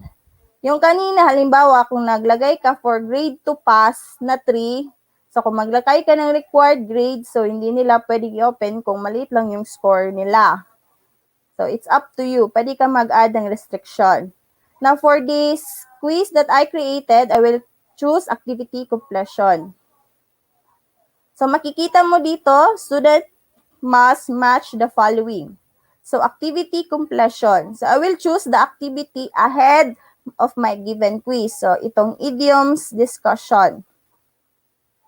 Then, must be marked complete. So, kanina, nung nag-create ako ng idioms discussion, meron akong ginawa for activity completion na students is automatically mark as check kapag na-view nila yung activity. So, pwede na nilang ma-open ang quiz kung tapos na sila for idiom discussion. Now, for activity completion, lalagyan ko ulit. Kasi para sa assignment ko, maglalagay din ako ng restriction. So, show activity as complete when conditions are met.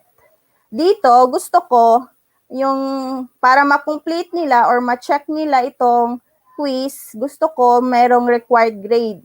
So, dapat maka-receive sila ng grade, hindi lang i-view lang nila yung quiz. Dapat meron silang ma-receive na grade. Okay, kapag tapos na yung lahat, so, click mo lang yung save and return to course. Okay, so as you can see, for the quiz, not available unless the activity idioms discussion is marked complete. So, yan, meron na tayong restriction. So, paano yung quiz natin? Wala pa naman yung laman. So, ang gagawin mo, click mo lang tong word na quiz. Then, ayan, makita mo, no questions have been added yet. So, dito ka na maglalagay ng item sa yung given quiz. So, click mo lang tong edit quiz. Yan. So, halimbawa, gagawa ako ng 3-item quiz lang. So, dito sa maximum grade, maglalagay ko lang 3, then save. Make sure na i-click mo tong save para mapalitan mo yung maximum grade. Next would be shuffle. So, check ko tong shuffle para shuffled yung questions. Hindi nila alam kung ano yung item number 1, item number 2, or item number 3. Next is add. Dito na tayo mag-add ng new question. So, there are different options in adding a given item for your quiz. Merong multiple choice, true or false, matching, and etc. So, makikita mo lang yan sa iyong LMS. So, ang pipiliin ko una is multiple choice test. So, click ko lang yan, yung multiple choice test, then add. Ito, adding yung multiple choice questions. So, anong name ng ginawa mong question? So, pwede ko lang ilalagay Q1. Kasi ito yung unang question na ginawa ko or item. Question text. Dito ilalagay kung ano yung question na gusto mong ilalagay sa yung item number 1. So, halimbawa, maglalagay ako, for example, it is related to idioms, after going, so mag-encode ako ng question dito, going to the zoo,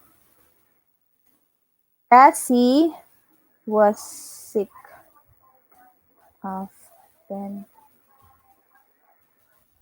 So, maglagay ako ng highlighted word para sa given idiom, bending over backwards. So, i-bold ko lang yan kanina. To entertain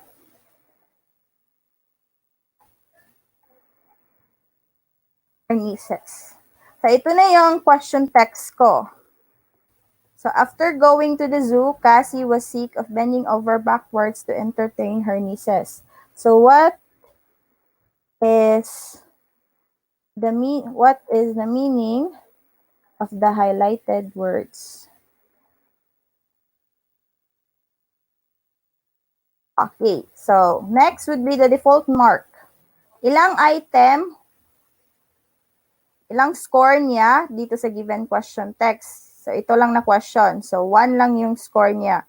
Pag tama sila, 1 automatically yung mark nila na score.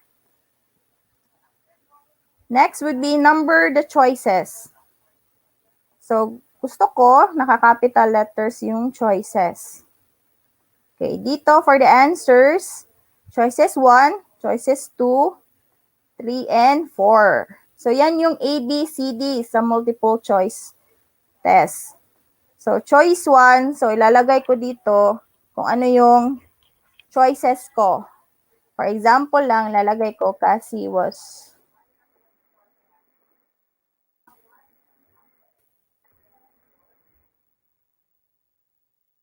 entertain her nieces. Choices 2 for letter B. So, yung grade niya dito sa choices 1 would be none. Kasi, hindi to yung correct answer. So, none lang yung ilalagay mo dyan. Next choice. So, maglalagay lang ako, for example lang ng ganito para madali tayo. And choices number 3. Pero, dapat doon sa paggawa mo sa given question mo talaga or item, yung given choices talaga. So, none pa rin yung grade. Choices 3. Cassie was buying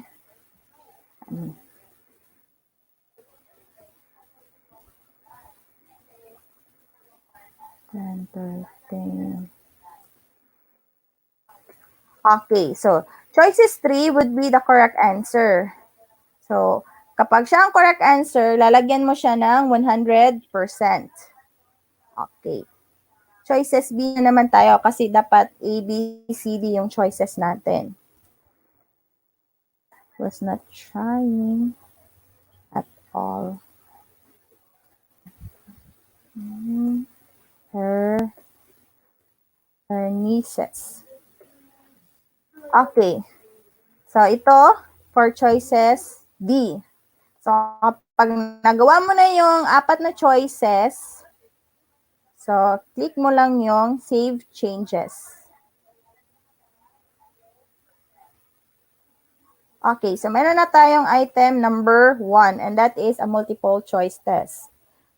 Nagagawa na naman tayo for number 2. So, click mo ulit yung add, a new question, then pipiliin ko yung true or false.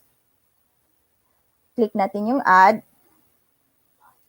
So, this would be for adding a true or false question. So, question number 2 yung lalagay ko dito sa question name. Then, question text, the question na naman for item number 2.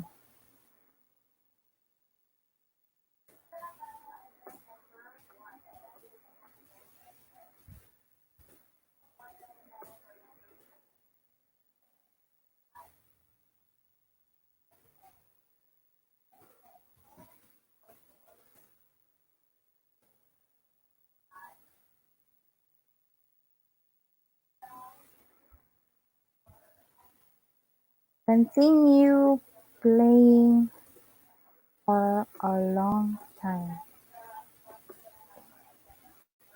Is it true or false? So Bobby is playing ball until the cows came home. The highlighted words means continue, or words mean continue playing for a long time. Is it true or false? So default mark, ilan yung score sa given item? 1. Correct answer. So the correct answer for the second question would be true. Then, feedback for the response true. So, pwede ka maglalagay ng response. Kung gusto mo, halimbawa, kung correct yung answer nila, kasi kung true yung sagot nila, pwede mong lagyan na, congratulations, you've got the correct answer. The correct answer. Then, feedback for the response kapag false. So, halimbawa, dito, yung given na pag false na answer is wrong. So, pwede mong lagyan ng feedback. Try again next time. Kasi false is not the correct answer. Okay, so done na tayo for the true or false question. So, save na naman ulit natin. Click lang natin yung save changes. Okay, after that, meron na tayong question number 1 and question number 2. So, isa na lang item yung kulang natin to complete our quiz. So, add ulit na tayo. A new question. Then, pipiliin ko itong short answer. Kasi ito yung mga common na type of test na ginagamit natin as a teacher. So, question name, question 3. Then, question text na naman, the question that you want to enter for question number 3. Students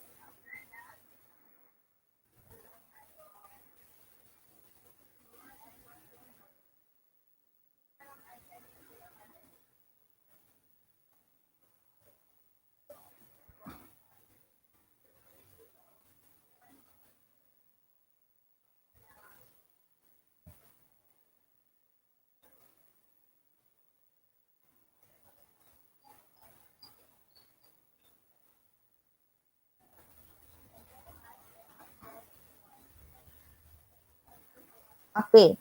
Students cause circles with their weird horseplay. Horseplay. Mali yung pag-code ko. Yan.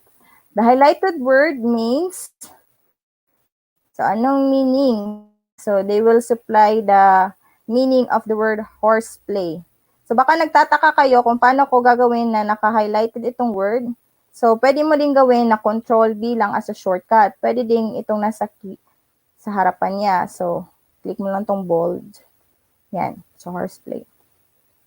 Default mark, 1 again. Answers. So, you could provide multiple answers. Tapos, ikaw na lang bahala kung how to divide the grade. So, for this item, isa lang yung correct answer ko. wrestled around with each other. So that would be the correct answer that they would supply. Then grade niya is 100%. Make sure na maglagay ka ng grade para merong automatically nga 1 point yung score niya. So save changes. Okay, tapos na tayo for adding given quizzes. So balik na tayo sa ating given na course. So paano tayo makakabalik? So click lang natin yung nasa taas. English 7. Ayan. So babalik tayo sa given course. So tapos na tayong gumawa sa ating quiz. So kapag i-click ko ito ulit, yung word na quiz, wala na yung word na edit, no question added yet, at saka yung added a question. So, automatically, attempts allowed is 1 lang. So, naglagay ako ng restriction kanina. Then, time limit is only for 5 minutes. Okay, halimbawa, may gusto kang palitan na question. So, kung gusto mo yung gawin, click mo lang itong nasa baba. Dito sa quiz administration, edit setting mo lang. Or dito ka sa edit quiz automatically. Okay, yung sa quiz dito, kung gusto mong i-change yung timing, kung gusto mo, 3 items lang yung ginawa ko, gusto kong palitan ng 3 minutes. Kasi madali lang yon. So, doon ka lang sa edit setting. So, ulitin natin. So, save and return course ulit. Halimbawa, yung item ko sa quiz, yung gusto kong palitan. So, click mo lang yung tong quiz ulit. Then, click mo tong edit quiz. So, kung gusto mong palitan yung items, o kaya dadagdagan mo. Okay, balik na naman tayo for our given course. So, tapos na tayong mag-add ng discussion at saka quiz. So, after ng quiz, so, halimbawa, gusto kong palitan yung name ng quiz, pwede mo lang palitan ng evaluation. Kasi yun yung arrangement mo, diba? Pwede mo din gawin yan. Then, enter. Evaluation. Kapag tapos na ako dito, so pwede ka na mag-insert ng mga interactive activities. So, yung presentation niya for hands-on is later na. Then, after the evaluation would be the assignments. So, again, ulitin natin, add an activity or resource lang tayo. Then, click natin yung word na assignment. Okay. Then, add.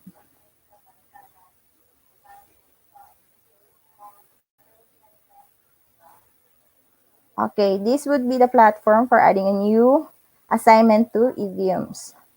So, lalagay ko, assignment name would be assignment.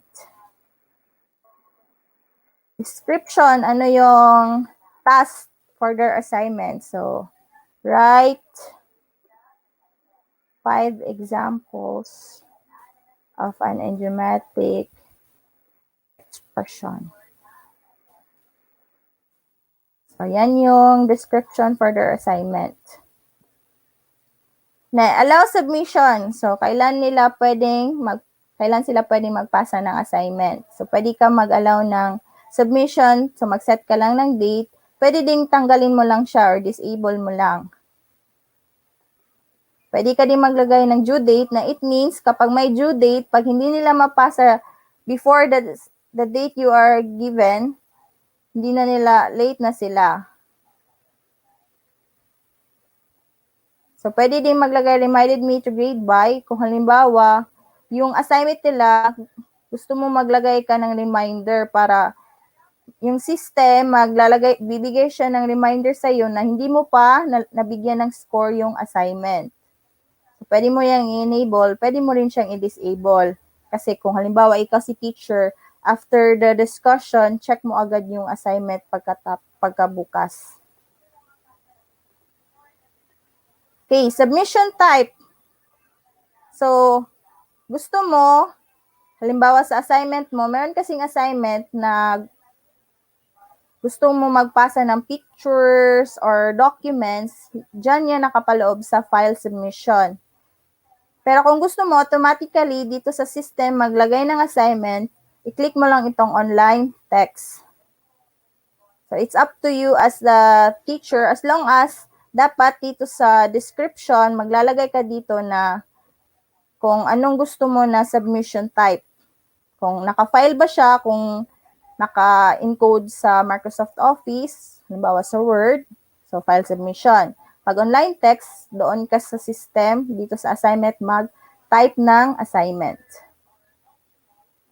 Okay, maximum number of uploaded files. Kung gusto mo, once lang sila mag-upload ng file. Kasi baka mag-upload sila ng maraming file na hindi related sa assignment. So, pwede ka maglagay ng restriction na one lang yung pwede nilang i-upload na file. Maximum submission. So, sa size ng yung given na file na i-upload, pwede mong lalagyan ng limit. Kasi baka mabigat lang talaga yung 32 MB. So, yung document, kaya lang yan siya for 5 MB. So, pwede mo na yan yung limit mo. So, kung ahead of 5 MB, kung halimbawa mag-submit sila ng video, so hindi i-accept ni system kasi 5 MB lang yung submission size mo. Yan na yung maximum. So, it means na yung pang-document lang talaga yung mapasa nila na file. Next would be restriction. Or dito muna tayo sa grades. Halimbawa, gusto mo ilan yung points na matatanggap for the assignment. Halimbawa, essay type siya, tapos naglagay ka dito sa description ng criteria for judging ng essay mo, halimbawa sa English. So, pwede ka maglagay dito sa grades kung ilang lang yung points na nilagay mo sa criteria. So, dito sa assignment ko, maximum grade niya lang is 5. Kasi 5, ang sabi ko lang dito is write 5 examples of an idiomatic expression. Okay. After that is restrict access. So, maglalagay na naman ako ng restriction para yung students ko, hindi nila ma-open yung ginawa kong assignment. Kasi baka may yung student na, gusto ko mauna para may mapasa agad ako ng assignment. So, maglagay ka ng restriction. So, click ko na naman yung activity completion. Then, yung ahead niya, which is the evaluation. Okay. After that, activity completion ka na naman para click mo yung tracking, dapat show activity when complete when conditions are met. So, di ko lang i-check tong student must receive a grade kasi para yung ma-view lang nila yung restriction, completion for the activity. And after that, save and return to course. So, meron na akong assignment. So, pag i-click ko tong assignment, lalabas yung question ko. Write 5 examples of an idiomatic expression. So, ganito yung lalabas sa akin, but it is because I am the teacher. So, I am the one who created the course, kaya view all submission. Pero kapag sa student to, ang makikita nila is add a submission. So, halimbawa, gusto kong makita kung anong mukha niya kapag si student yung o-open. So, pwede mong gawin, click mo tong pangalan mo, yung user mo account, then switch role to student. Para gusto ko makita, ano kayang mukha nun kapag si student makakita. Click ko tong student. So, makalagay siya, no? Not available. So, it means, naglagay man ako ng restriction, it means hindi ma-open ni student. So, kasi may restriction siya. So, balik na tayo. So, return to my normal role. Okay. So, nabalik na ako dito as a course. So, kompleto. Halimbawa, kompleto na itong ginawa nating topic for idioms. Nagawa ko na itong idioms discussion, evaluation, and assignment. Paano tayo mag-add na ng user? So, ang gagawin natin, punta tayo sa site administration. So, yung site administration, makikita mo yan sa pinakababa ng given mong course. So, click mo tong site administration. Dito tayo sa users, account, then add a new user. So, mag-a-add ako ng user na i-enroll ko sa course ko. So, dito, manually ito. So, si teacher yung gagawa ng account ng student niya. So, for the username, ano yung username na gagamitin ng student mo? Halimbawa, ang username ko is student. New password. So, merong restriction sa password. Dapat meron siyang at least 8 characters na at least 1 digit, 1 lowercase, at least 1 uppercase, and at least 1 non-alphanumeric character. So, sa password ko, ang gagamitin ko is #English 7. So, pag i-count mo yan, 8 characters na yan, may isang capital letter, small letters, then my number, and my non-alphanumeric. So, yan yung password ko. Next is first name. So, anong name ng student ko? Halimbawa, pangalan ng student ko is si Greta. Yung surname niya is si Kanatoy. For email address, pwede mo lang gumawa ka lang ng sample lang yan na email. Kung halimbawa, walang email yung student mo. So, greta@gmail.com. So, accept niya lang yan. Okay, so wala nang changes. So, create a user.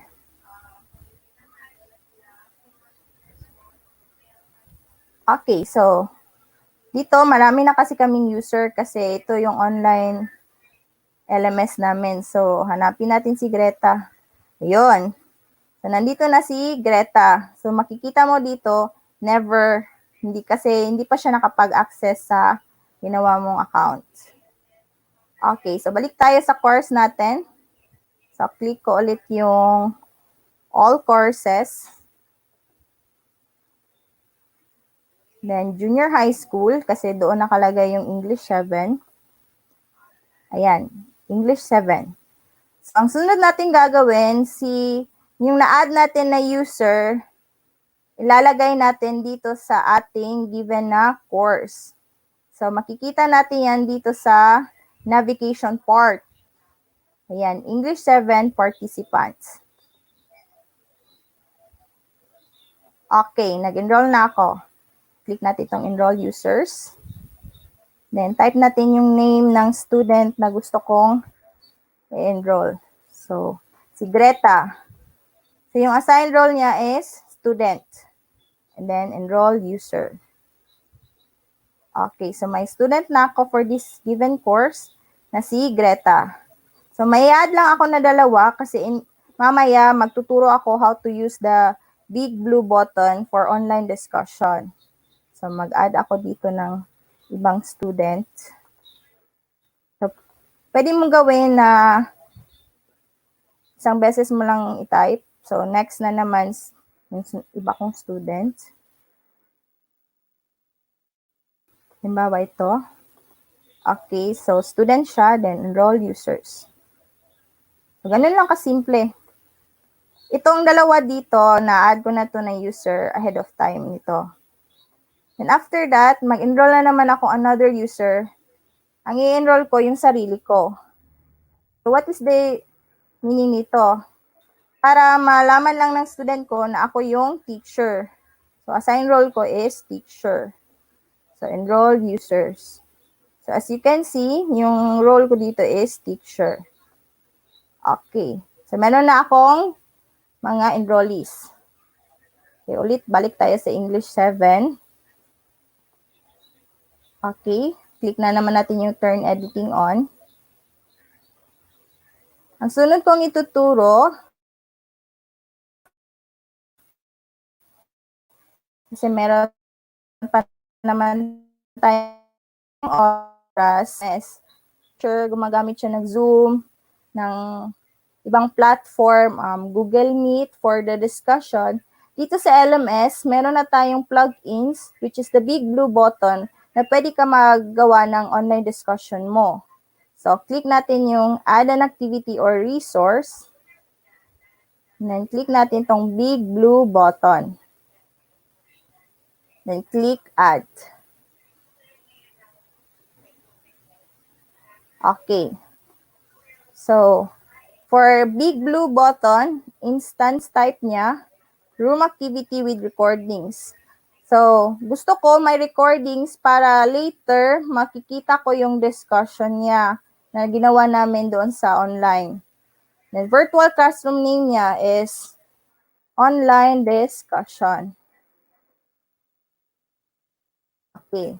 Send notification kung gusto mong may ma-receive na notification yung students mo na ay may virtual classroom name pala, may ginawa palang virtual classroom si ma'am na online discussion. Okay, pwede mo din yan lagyan ng send notification. Activity room setting, kung gusto mo maglagay ng welcome message. Halimbawa, gusto mong ganang sessions can be recorded, so ikaw nang bahala. So, hindi ko lang lalagyan dyan. Then, dito tayo sa participants. Add participants, all users enrolled. So, all users enrolled, automatically, they are viewers. Then, ako, na user, which is Queenie May Villamor, would be the moderator. So, I have the authority to, halimbawa, kung ano yung maglalagay ako ng mga function doon sa online or virtual classroom namin. Then, save and return to course.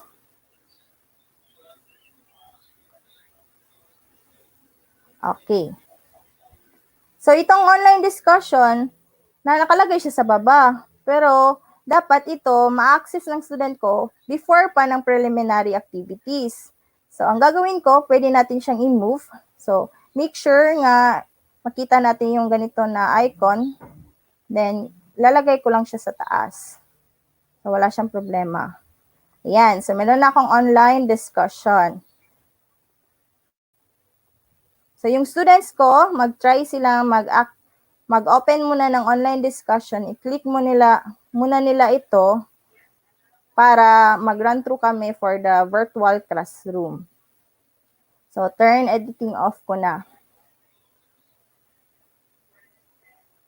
Okay, reminder, kapag ikaw na teacher yung nag-add ng user ng students mo, make sure na matatandaan mo yung password.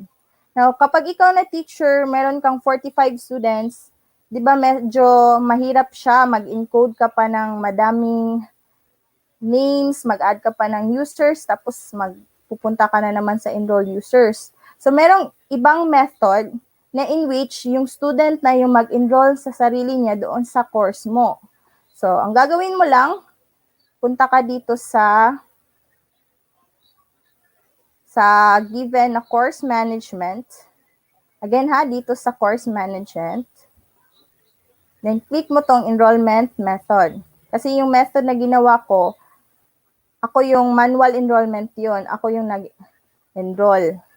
So dito, nakikita natin na meron pa siyang slash for na-disable yung self-enrollment. So click ko lang tong enable para pwede na yung student ko yung mag-enroll ng sarili nila as long as nakagawa na sila ng account sa LMS. So, halimbawa, gusto mo, baka may ibang student na mag-enroll sa given course ko kahit hindi ko siya estudyante. So, pwede ka maglagay ng enrollment key. So, click mo lang yung setting, then maglagay ka ng enrollment key. Halimbawa, ito yung enrollment key. So, dapat, ito ibibigay ko sa student ko na hindi ko na-add as a user. Kapag katapos na sila mag-add ng account, ito yung ilalagay nila na code para maka-enroll sila automatically sa course ko. Then after that, save changes.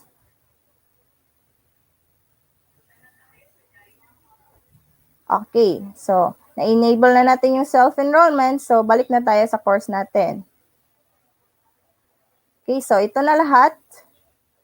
Preliminary activities, idiom discussion, evaluation, and assignment. Now, let us try, halimbawa, gusto ko yung students ko, gagamitin namin itong online discussion. So, meron akong fellow teachers. na inad ko sa user kanina. So, try na lang pumasok as a student dito sa online discussion. So, i-click ko tong online discussion. So, makikita mo dito yung the conference room is ready. You can join the session now. So, ikaw na teacher, dapat ikaw yung unang makakapasok sa session para ikaw automatically yung may access ng ginawa mong discussion. So, i-share screen ko yung for big blue button. Okay, Sir Francis, stop screen ko muna sandali. Then, yung i-share screen ko yung big blue button na online discussion. Okay, so ito na yung makikita nila sa big blue button. So, ikaw na teacher, click mo lang tong microphone. So, i-allow ko yung microphone.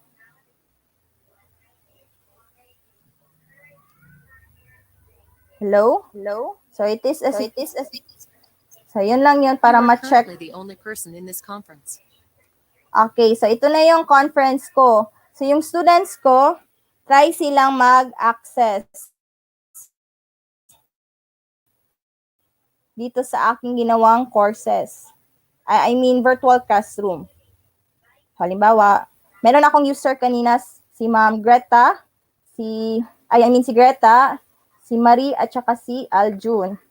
So, sana makapag-access sila ngayon. So, kung nakikita nila itong live na discussion ko sa Facebook, so ang gagawin ng students ko, dito sa gilid, makikita natin yung mga users na makakapasok sa ginawa ko na given na course.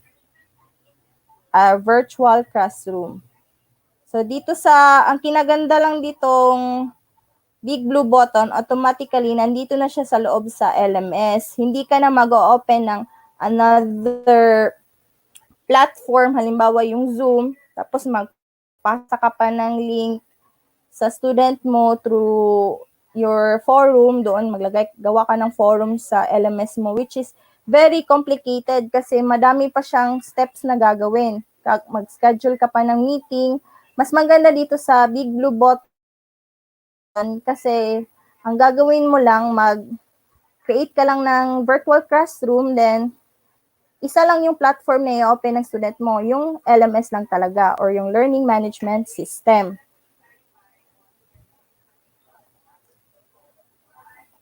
So dito sa virtual classroom, merong nakalagay dito for share your screen. So si big blue button, pwede siya mag-share ng screen niya. So, pili ta halimbawa ng online discussion. So, sa big blue button, makaka-share ka ng screen. Ayan, makikita mo yung screen for the LMS. So, halimbawa, dito na nag-start na ng discussion si teacher. Then, pwede niya ding i-click tong start recording. Kung gusto niyang pag nakapasok na lahat yung mga students mo dito, sa mga users, pwede na kayong mag-start for the discussion. So, as you can see, ako pa lang yung nakakapasok, kaya ito lang yung makikita nyo. Pero kapag meron na yung users, maglalagay na dito.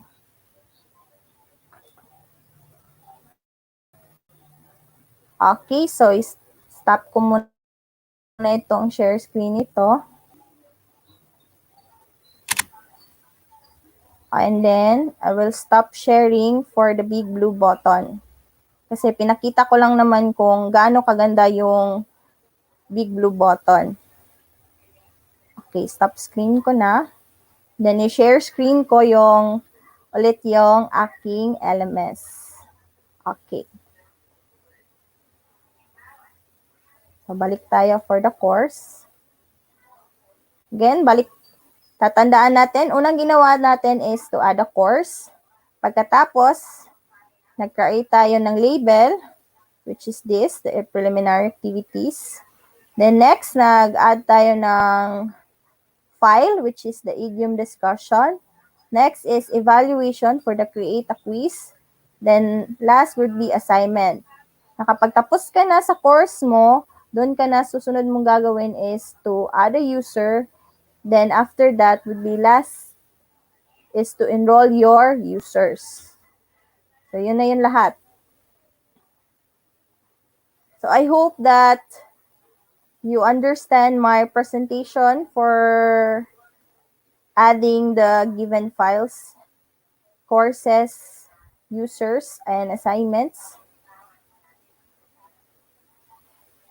So make sure mamaya sa hands-on activity, magkakaroon tayo ng hands-on activities so, doon sa mga interactive videos, mga flashcards na present kanina ni Sir Edong. Okay, so yun na yun lahat. So kung may, tapos na ako for the presentation. Siguro kapag may questions pa related to the different features, then the presentation I created. So I guess it is time for me to give the floor for the host. Kung may questions ba related sa LMS or Learning Management System. Okay, Sir Francis.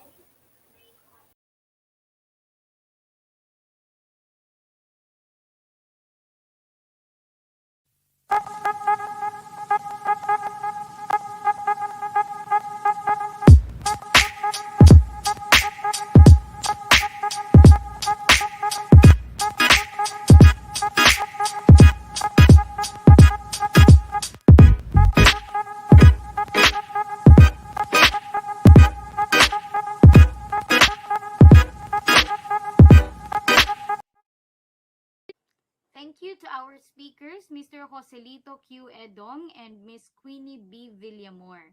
This time, we are now at our open forum session. So just like what I have said earlier, you can just comment down your questions below and our speakers will answer them.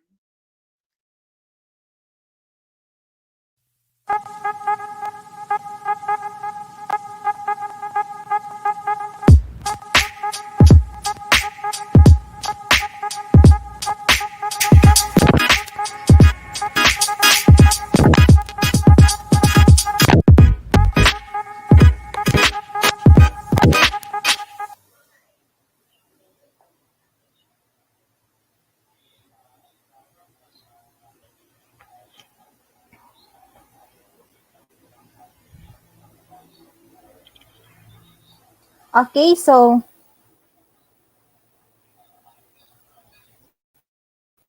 may lalabas yata dito ang mga for the live book.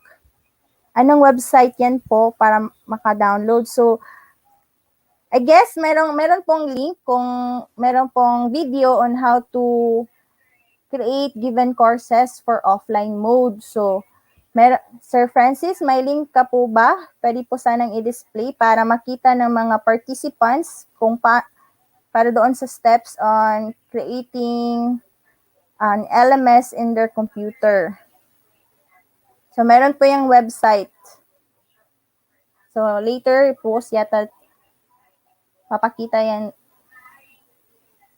So, meron po ba bang ibang tanong? We need a copy of all presentations since it is blurred. Okay po. For the presentations, I guess meron naman pong recorded video itong live na copy sa Facebook. So, makikita yata niyo mamaya yung presentation na ginawa po namin.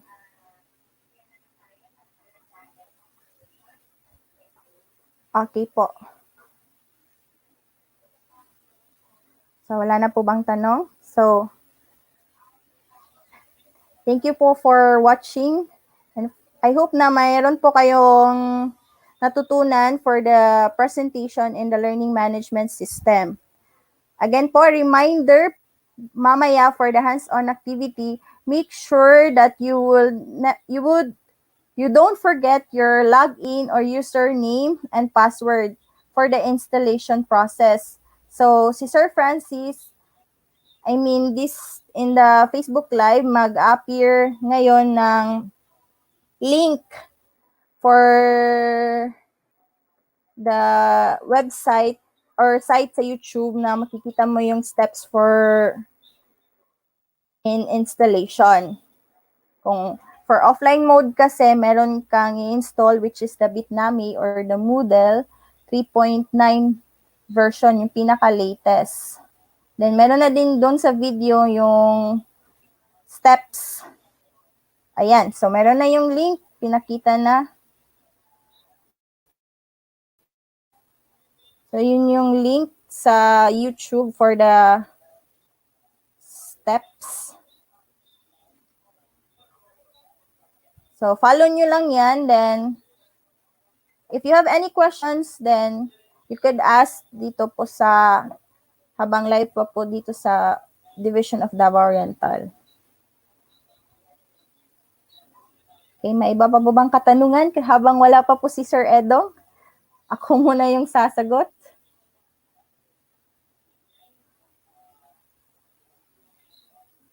Okay, so from Rufino Ilanan, is this LMS applicable only to areas with internet connection? Actually, sir, meron pong online and offline version po nito. And the same lang po yung interface niya.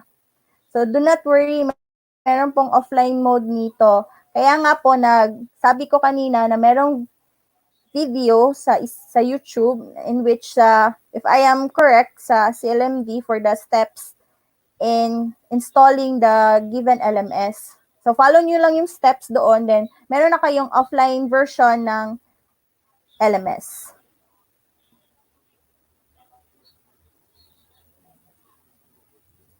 Okay. Lahat ba ng video na kailangan para sa interactivities ay available na sa system? Yes, sir. Available siya kapag na-install mo yung plugins or na-follow mo yung nasa video na install mo na mga plugins or so pwede siya, available na siya as long as na-install mo siya sa LMS mo. Daming questions. Ito to si Dan Soy. Sa activity po ba, Ma'am and Sir, kapag ang quiz sinagutan ni student at di niya sinubmit kaagad kasi di mo pass ang score niya tapos inulit niya, unlimited po ba ang paulit niyo pong attempt or pwedeng lagyan ng limit? Kung ilang attempt lang ang pwede kasi pwede niya mabago-bago ang score niya po kasi pwede po manipulate things. As I presented earlier, sir, so pwede ka maglagay ng restriction for the attempt which is 1. Kanina pinakita ko na 1 attempt lang yung for quiz. Para it means kapag na-access na nila yung quiz at natapos na yung time, hindi na nila pwedeng i-access ulit. So kung ilan lang yung score nila, yun lang talaga yung score niya, ma-direct niya doon sa grades.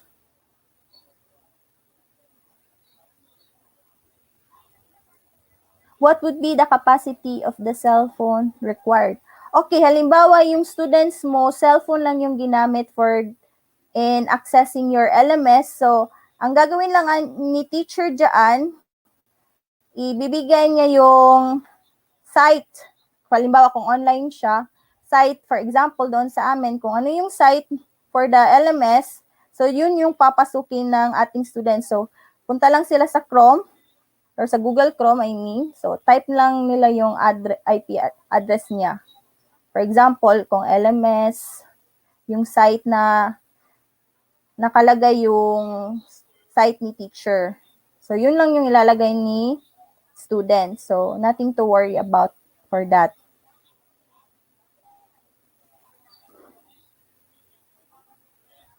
Required ba tanan na teachers mo gamit ng LMS? I guess for the new normal, so mas maganda kasi yung LMS or learning management system for the students kasi merong mga interactive activities na hindi lang yung paper and pencil na which is very common sa mga students na ginagamit nila for the discussion. So, it's up to you as a teacher or kaya kung ano yung required, kung sinabi ng kung anong gagamitin for your platform for learning. Pero kung wala na tong new normal classroom, pwede mo naman kasing gumamit ng offline version ng LMS para kapag magamit sila ng laptops, halimbawa sa computer laboratory, mag-set ka lang ng day, na dito na day gagamit yung students mo ng computers, at least nakapasok ka na for the interactions. So, pwede mo magamit ng LMS. Okay, any questions po? Ma'am, how if yung bata nag-answer ng access the quiz tapos naka-connection loss and there is no way to access within a day, hindi po ba sila pwedeng i-retake ang quiz? For example, for that, sir, kung naglagay na ako ng attempt, so pwede ko namang, ikaw na si teacher, meron ka namang authority to change the attempt ng student mo. Kung hindi pa nila na-access, so walang problema. Kasi pwede na the next day, ma-open naman nila yung given mo na discussion kasi kung nakalagay na siya sa LMS, hindi na siya mawawala.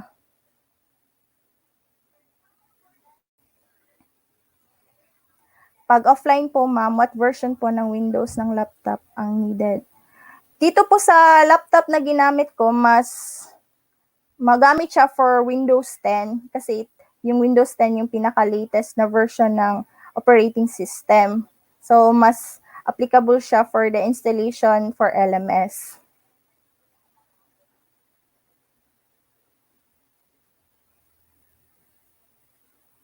Okay. So, maganda tong question ni sir. Halimbawa, kung offline po, paano ma-access ni learners ang LMS?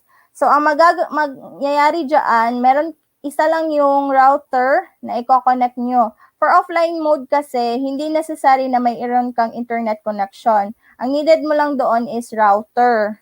So, all the students, ang gagawin nila is to access pareha kayo na kinonect na router or Wi-Fi. Then, after that, ikaw si teacher, magbibigay ka ng IP address na yun yung i-search ng student mo sa Google Chrome para ma-access nila yung LMS. So, later, sa hands-on activity, pwede natin ipakita kung halimbawa kung offline mode, anong gagawin ni student para makakonect siya sa LMS na ginawa ni teacher.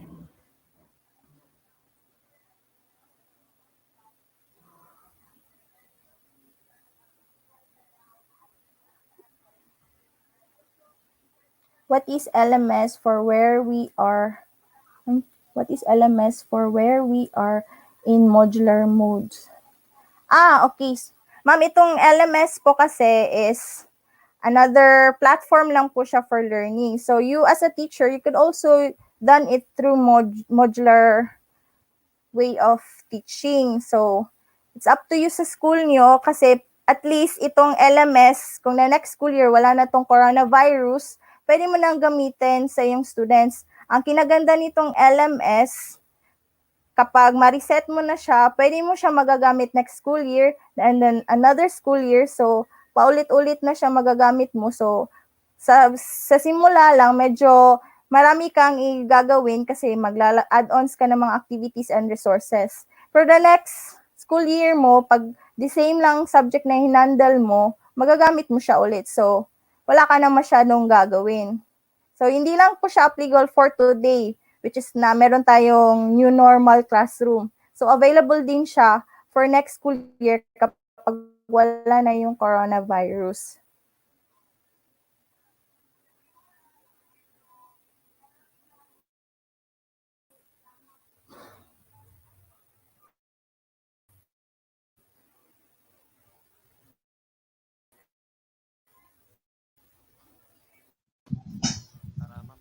Question. Okay. Ano po ba itong good AM? Required po ba natin ng teacher for the gagamit ng LMS? For ito, yung sa amin, para at least may dito sa presentation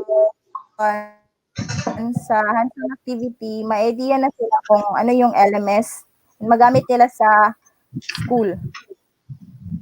Ay, nandito na si Ma'am Wong.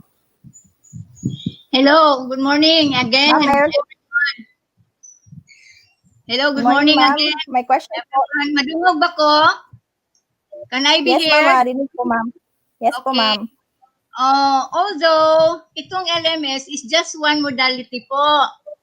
As I have said sa kaninang umaga na kasi meron tayong blended remote learning mechanism. So kung pwede magamit nila itong LMS kasi maganda ito. Mamaya or magkaroon tayo ng simulation and then we will ask from the simulators kung anong nafe-feel nila. Ano yung mga learnings na makuha natin. So this is just one modality na gagamitin natin if it is possible. Pero kung hindi siya possible, doon tayo sa offline, yung maggamit tayo ng mga self-learning modules, or pwede tayo sa distant learning, or meron tayong broadcasting. So this is just one modality na gagamitin natin. Okay ba? I guess nakuha na nila yun, ma'am.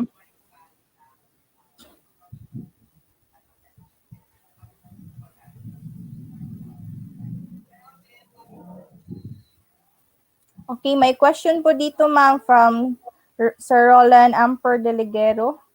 Ang pinaka-problema po ay kung ang mga mag-aral walang gadget, mayroon bang support ang government natin ukol dito? Hindi naman siguro madaling mabigyan lahat ng ano. Basta, kung pwede lang, yung ating mga mag-aaral, yung mga parents natin, kung mabilhan din ng mga gadgets yung mga bata, pero alam naman natin na mahirap talaga. So, we will go to modular. Prepared naman tayo. Kasi itong presentation na itong LMS, pwede man itong i-print. Pwede itong i-print. Yes, ma'am. Then meron din, pwede din ito magamit next school year, ma'am. So, kung hindi natin magamit sa 2020 to 21, so pwede na naman next school year kapag wala ng coronavirus, then makagamit na ng computer laboratory yung mga students. Yes, yes. Ang maganda lang dito kasi parang yung teacher at saka yung learner, parang nandyan sila side by side na may interaction. Merong interaction talaga. Or if not, kung asynchronous sila, pwedeng magbigay lang ng yung mga modules yung teacher pero based on doon sa LMS na ginawa nila. Yes, ma'am.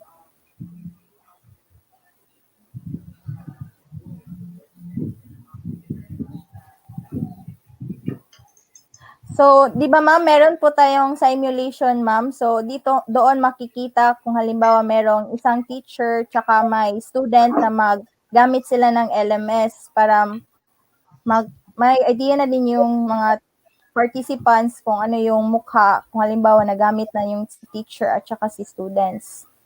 So, I guess next day ba yan, ma'am, if I am right? Yes, tama yan, Ma'am Queenie. So tomorrow, we will have the simulation and then we will ask the simulators kung ano yung nafe-feel nila and what learnings do they have out of utilizing the LMS. Kung maganda ba siya, feasible ba siya, ano bang advantage para sa teacher at saka sa learners. Yes, so we po. will know tomorrow. Okay, ma'am. So at least may idea na po yung mga participants na meron pong mangyayaring simulations. So may questions pa ba? At additional lang, Miss Queenie. Yes, ma'am. Itong mga mag-simulate natin ay ito yung mga participants natin who have undergone the regional training. So sila yung mag-simulate because they have undergone the training at the regional level. And then ito namang mga participants natin ngayon, some of them will be asked to return demonstrate on the following day by Thursday. Okay, ma'am. So, meron palang reminder po sa mga participants. Make sure na naka-login po tayo for the attendance na naka-display po sa ating screen, which is for day 1. So, make sure na nakapag-login kayo doon para automatically participants na kayo dito sa ating live version sa Facebook. So make sure naka-attendance po tayo, participants.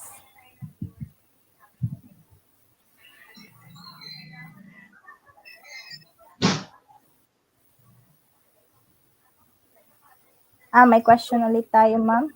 Morning po, ma'am. Sa online discussion po, lahat po ba ng student mo makaka-access? Wala po bang limit of participants? Sir, for that question, sir, yes po. All your students can access as long as na-enroll mo sila o kaya na-change mo yung enrollment method niya, which is enrollment, self-enrollment, or yung students mo, pwede sila mag-enroll sa given course mo. Pwede lang hanggang 50, 60 pwede maka-access sa course mo as long as nakapag-enroll sila. Nothing to worry about that.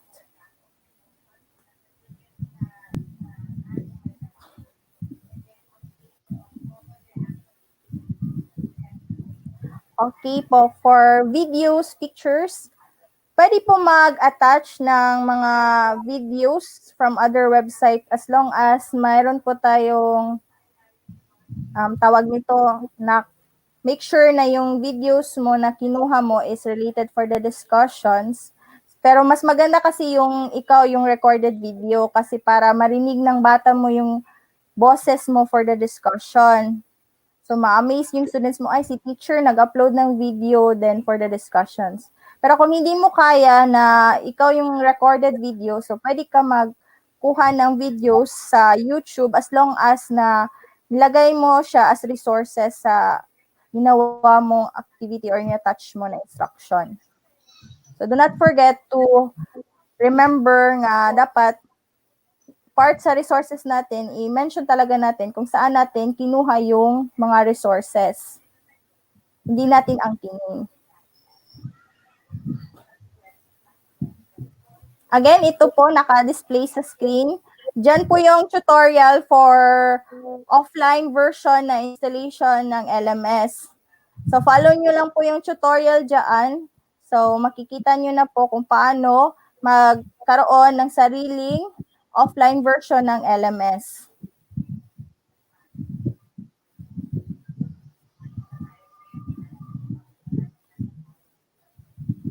Ma'am, pwede ba mag-copy ng sa USB? Yata tong tanong ni Ma'am Virginia.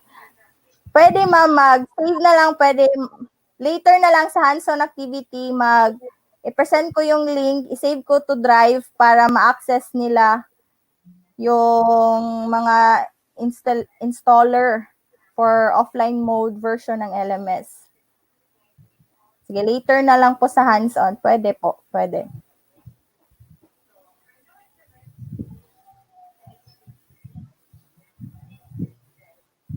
Wala na po bang katanungan? Yun na po ba lahat?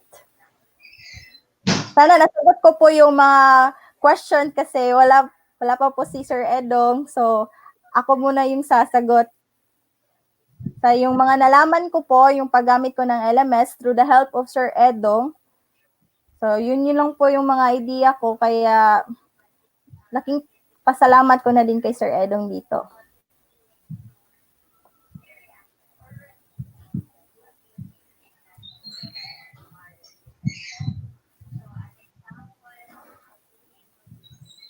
Ma'am, ano na po bang gagawin mamaya sa hands-on activity, ma'am?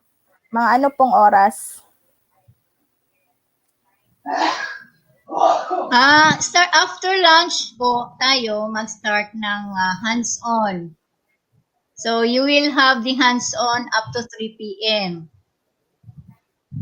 If there are still Okay, questions right now, we can entertain them. Si Sir Edong, wala pa?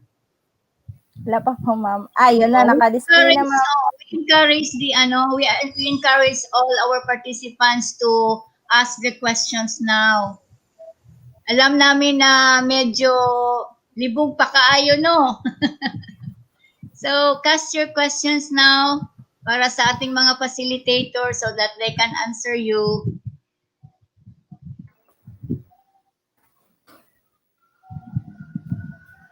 One thing good pala. Okay. Okay. What is the monitoring mechanism of the division office in this mode of teaching? I guess this question, ma'am, is naka-anchor po siya sa iyo, Ma'am Wong, for related to the division office. Yes, we will be making our own mechanism in monitoring and evaluating because actually makikita din natin dito sa makikita din ninyo dito sa LMS na may exam, may quiz. Oh, makikita ng student sa screen niya kung ano ang score niya. So diretso ka agad, even the assignment. So dito po sa LMS na to, the teacher follows the lesson exemplar from the developmental, the drill, the developmental activities. Magpa-follow rin si teacher. Parang nasa ano pa rin siya sa classroom setting. Oh, so makikita ninyo doon sa screen na gi-enroll niya ang bata niya, no? Tapos naa siya course. So lahat pa rin na ginawa sa teacher sa inside the classroom face to face gagawin dito sa LMS. At saka what is good is that itong LMS, meron siyang parang repository ng lahat ng mga learning resources na magagamit ng teacher. Kaya lang ibang portal siya. So, Yes. kaya nga yung mga development teams natin ngayon who are developing the different modules, the activity sheets, ipapasok po natin itong lahat nilang ginawa dito sa ating LMS. So ito naman na ngayon ang gagamitin ni teacher sa kanyang lesson delivery of the teaching learning activities. Okay, ma'am. Okay, my question pa si ma'am, kay Ma'am Virginia Alcantara. Ongoing ang student in answering on the online suddenly ran out, what would be the score of the students? For example, ma'am, kung yan yung nangyari, kung naka-access na si student, so pwede niya yung i-chat niya through the LMS, merong version doon na pwede mong i-chat personally si ma'am.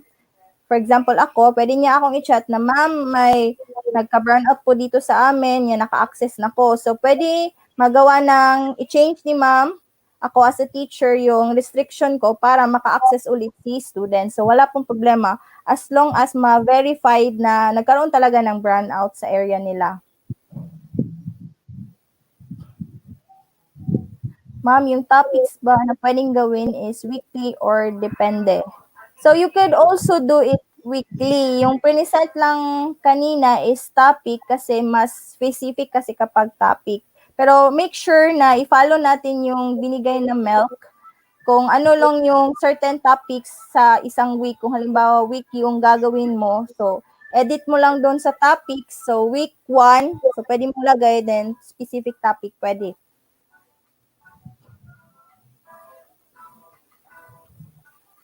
So, I guess, ma'am, wala na po yatang katanungan. Kung Sir Francis, pwede po bang i-display ulit yung site para yung steps for installing the offline mode? Ayan po. So, check lang po natin yung Moodle tutorial for the steps in installing para wala pong problema. For the installation po, wala pong problema. Makikita po natin yan. Mas-search lang po natin yan lahat sa Google. And free po yan.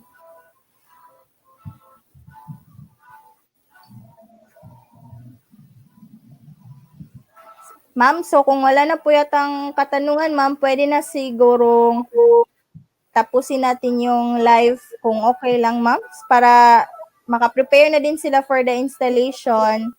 And then, para later, makapag hands-on na din sila. So, ma-follow na nila. Meron na silang offline version. Then, while nagturo ako for the H5P interactive activities, maka-follow din sila sa kanilang computer.